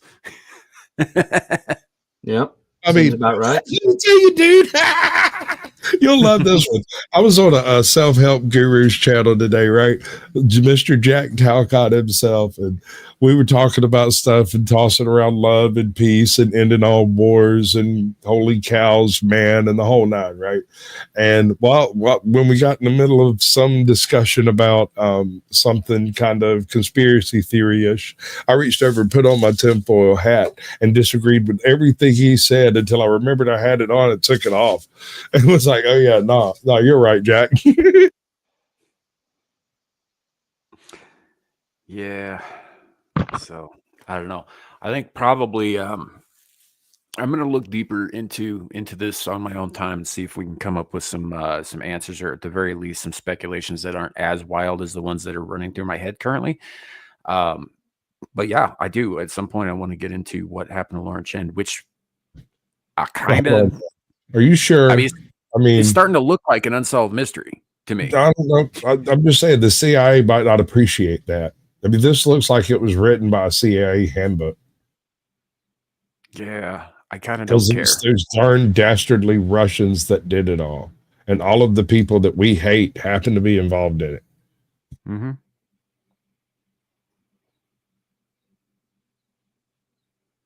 Yep.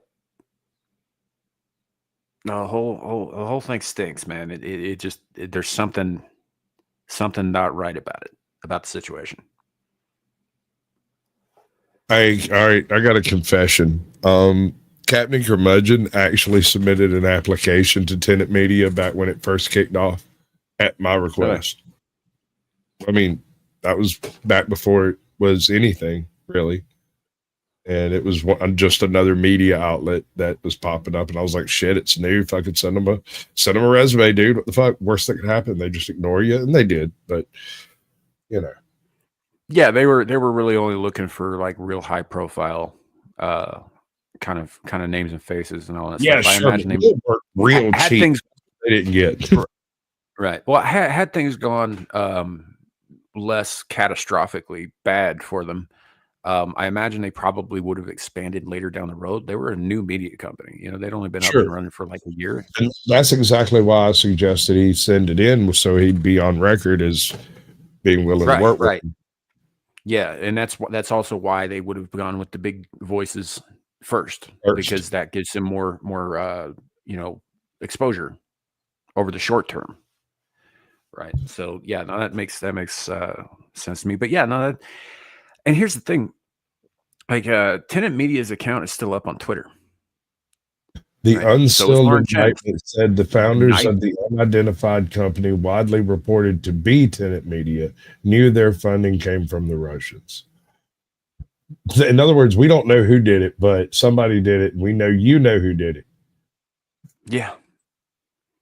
You know, and from what I heard from Chen, they did receive a donation of approximately $10 million US. However, according to them, they got it from a French philanthropist or some shit like that, who these DOJ later insinuated was in fact a Russian agent, right? And now it's entirely possible that happened. It is possible. I just would like to know for sure. Right. I'd like to know where they're at now, because it has, looking at this, and this is just very publicly, very quickly available information. I am not joking about the creeps that it gives me for Fed boys. Mm-hmm. This looks like it was written specifically by the federal government to look great. I mean, yeah, it wouldn't be the first time that, people got disappeared. Yeah. You know, maybe they're in Gitmo. I don't know. Maybe they're in their nice home that they bought and they're doing something else for money at this point. You know, I don't know. Maybe they're just under a gag order and they're not violating it. That's possible too. So I would just like Barbie movie. It's in the citations. Yeah. Whole thing's strange as fuck, man. It's very weird. That is weird. This is very strange. And I remember all about it. I was sort of like tangentially following it, and then it kind of memory hold on me, and I don't know how it happened. Yeah, I mean, I was not watching Chen's stuff as much as I used to. I do like her, and I like her perspective on a lot of things. But she had started to gather almost a cult following of fucking gripers. A really weird. They were strangely active. Well, they weren't just strangely active, man. A lot of these guys I would assume, were either plants. Some of them were probably plants, in my opinion, but some of them were avid Nick Fuentes cocksuckers. You know, he's mentioned no less than 3 times in this excerpt over here. Yep. And Look, I don't disagree with everything the Groypers say. I just think they're assholes. You know, I do disagree with a lot of what they say, but I mean, everybody makes good points once in a while. But no, they're a bunch of fucking assholes, and ultimately they want to push everybody who's not a white Christian out of the country. No, Mike, this is something called a Dairy Lane soda from a local joint around here that looks like a 1950s diner and is the color of mustard. It's got the best ice cream. It does look like a Sonic cup, though. He's right. Yeah, no, it's Dairy Lane. Cute. No, fair enough. We don't have. We used to have a Sonic. We had a Sonic for like 27 seconds. And I've got a Sonic here now. I want fucking chili conies. Mm. I want to get some chili tots. Yeah. Well, I mean, that's kind of what this place is. It's very much like a Sonic without the drive-up things. It's basically the drive-up thing is half the experience, man. It's a legitimate 1950s diner that tried to progress into the 80s and failed and went back to the 1950s motif. Yeah. Ice cream and blast and blizzards and you freaking name it, bro. They can give you diabetes 72 different ways. Yeah. Dude, I went down to, I don't know if it's still there, but there used to be this place in the Denver metro area called Gunther Tootie's. And it was like a authentically styled 50s soda jerk, soda fountain kind of place. And I mean, they had like a little black and white checkered dance floor right next to the jukebox, you know, and all this stuff. And all the waitresses came out in fucking big ass poodle skirts. Yeah. And it was cool. And they had probably one of the best fucking draft root beers I've ever had in my life. It was incredible. You know, it was best really cool burger I ever came across, and you're going to think I'm nuts when I say this. There's this little place in Newport News on the helicopter base over there. I can't remember which one of them, Wright Patterson or one of them. I can't remember. Anyway, there's a helicopter base in Newport News, and on that base, there's a place called Choppers. And I am not joking. They serve hamburgers as big as a plate. Oh, you know what? I've been to places like that. Yeah, those are awesome. They're fucking amazing, dude. Let me tell you. I'd go and get one plain with the cheese on it. I'd eat half the damn thing, throw the other half in my lunchbox, take it back to the freaking hotel room, leave that thing in the cooler all day. Yep. Yeah, dude. The whole thing. Dude, it came with a pile of fries on top of it. Right. We used to have this place called the Hamburger Stand when I lived in Colorado, and they did the same thing. It had these dinner plate fucking size, like sizable dinner plates, mind you, sized hamburgers, right? They weren't super thick, but they were real wide. And you could get them for like a little over $1 each. Now, keep it in mind, this is on a military base, so not just anybody's going to end up over there. And there's no sales tax and none of that stuff. And they're just trying to load up all these soldiers with as much protein as possible. These people made their own sourdough buns that were absolutely phenomenal, which that's the interesting point. The place is actually a bakery, and it has a little griddle in back where it makes, you know, as many freaking hamburgers as you can fit on the damn thing all day long, because it's not like it's not making hamburgers. Right. The freaking buns as big as a plate, man. Almost worth the trip, but you can't get in there without a reason. I don't think going to Choppers is going to cover it. I wish it would. Because they had like the ginormous long steak fries, like super long ones. So they would like lay over the top of the. I'm sorry. I'm hungry. I am too. Stop fucking talking about food. I blame Abe. Every goddamn stream I'm on with this guy, every single one, it at some point during the stream turns to a discussion of food, and I either get disgusted or super hungry. Hey, I haven't said shit. Sometimes both. I haven't said a word your presence, about dude. food. You're a food curse. All I'll say is this: burgers are not sandwiches. Oh, Jesus, we're not doing that again. I deep fried some Cornish game heads. Yeah. It wasn't as good as I thought it was going to be. Don't There's get not me enough- wrong. It was very good, but I think I can make it better. I'm sure you could. Did you Keep just deep fry them experimenting, straight bro. up, or did you fucking marinate them first? I battered them. I didn't marinate them. I battered them with like some chicken fry type mix, like a buttermilk batter. Anyway, that was the wrong approach. What I should have done was dried them off real good and greased them with some salt and stuff. The seasonings directly on it, and then get some injectable marinade, and that would have done it. Yeah. That would have done it. Yeah. You got to get some of that, the spicy hot strips they used to sell at KFC that were like Yeah. really, really fucking spicy. So Yeah. I don't the, mess with those. oh man, They're just a red. little bit. Just you take a little bit of the breading that they use for that, just a little bit of that flour, right? Because it's a separate flour that you use, and you mix it in with the breading that you're gonna do, just enough to give it a little bit of a kick. I bet it go real well with those deep fried game ends. So the best thing I've pulled off recently, I did a couple of ducks on my. I own a rotisserie. I'm one of those weirdos, right? If there's some way to cook a thing, I can probably go to my closet and pull that way out of my closet to cook that thing, whatever it is. So like I own a rotisserie, and so every now and then I'll go and get like a young turkey and rotisserie the entire turkey, and I'll unload like 2 jugs of marinade in that thing.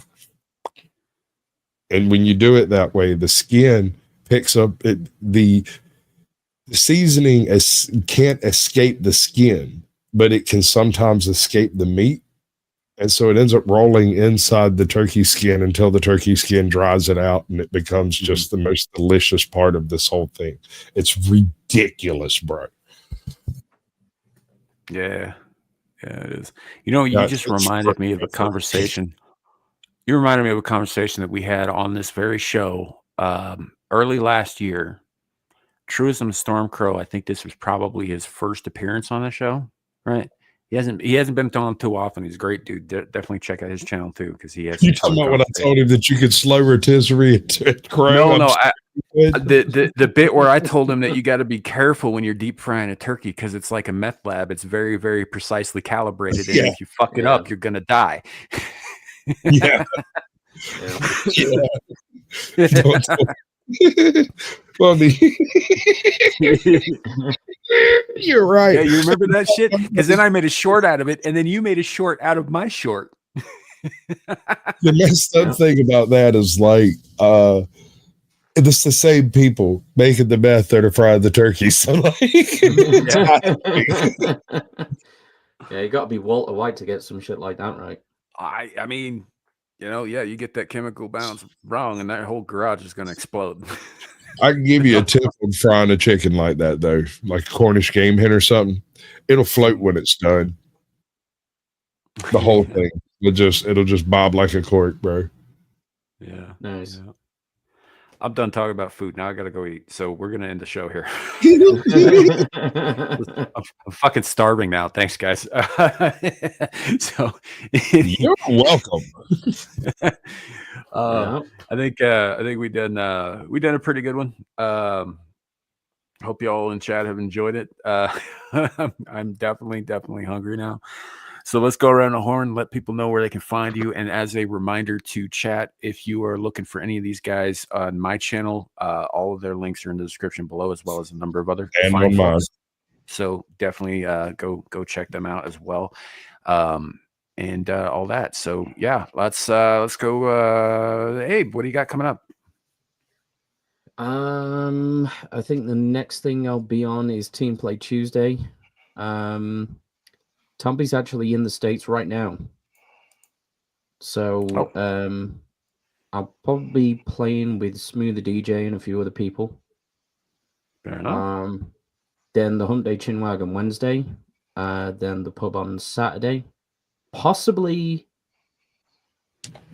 some sort of team play Thursday as well, actually. then after that, I'll be back here. Sweet. Oh, also, I've started appearing on Rockefeller Plaza's streams on a Friday night as well. So I'll be there. All right. Yeah, Abe doesn't sleep. Andy's in England, so his time schedule's all fucked up compared to ours. So, go check him out. If you turn on any of these places at any given time, he's probably on somebody's channel. So pretty much, yeah.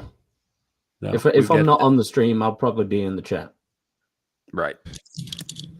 Caucasian Sasquatch, what are your plans for the upcoming week and where people find you? Aside from obviously on your channel, which we're also on currently right now. Right. All the links and stuff are on my channel too, in my description if interested. Tomorrow I've got the Blast Radius with Captain Curmudgeon. We're going at it a little bit different, more ranting. Apparently my rant did well last week, so apparently I have to do another one. So stay tuned to figure out what the hell that's going to be about. I'm not angry at nothing. I think I need to smoke less weed. I think that's the problem. It's not bad. I don't care anymore, dude. But there's no Ajax Corner this week, or the Naughty Corner this week, because she's moving. And I'm supposed to have the Ivory Fool in for a Sasquatch Shills Thursday, but YouTube unsubscribed me from his channel and I can't find it. I've got his ad and it doesn't come up. I'm thinking I might have missed a number or something. Maybe. But usually you just got to get close. And then next, let's see, I'll be on not Flow State, the Powdered Dusty's producer most anytime he goes live, at least until midnight. Sometimes pop up on a handful of other channels, Stormcrow. If Clue goes live and I catch it, I almost never catch him live. But yeah. Toodles. All right.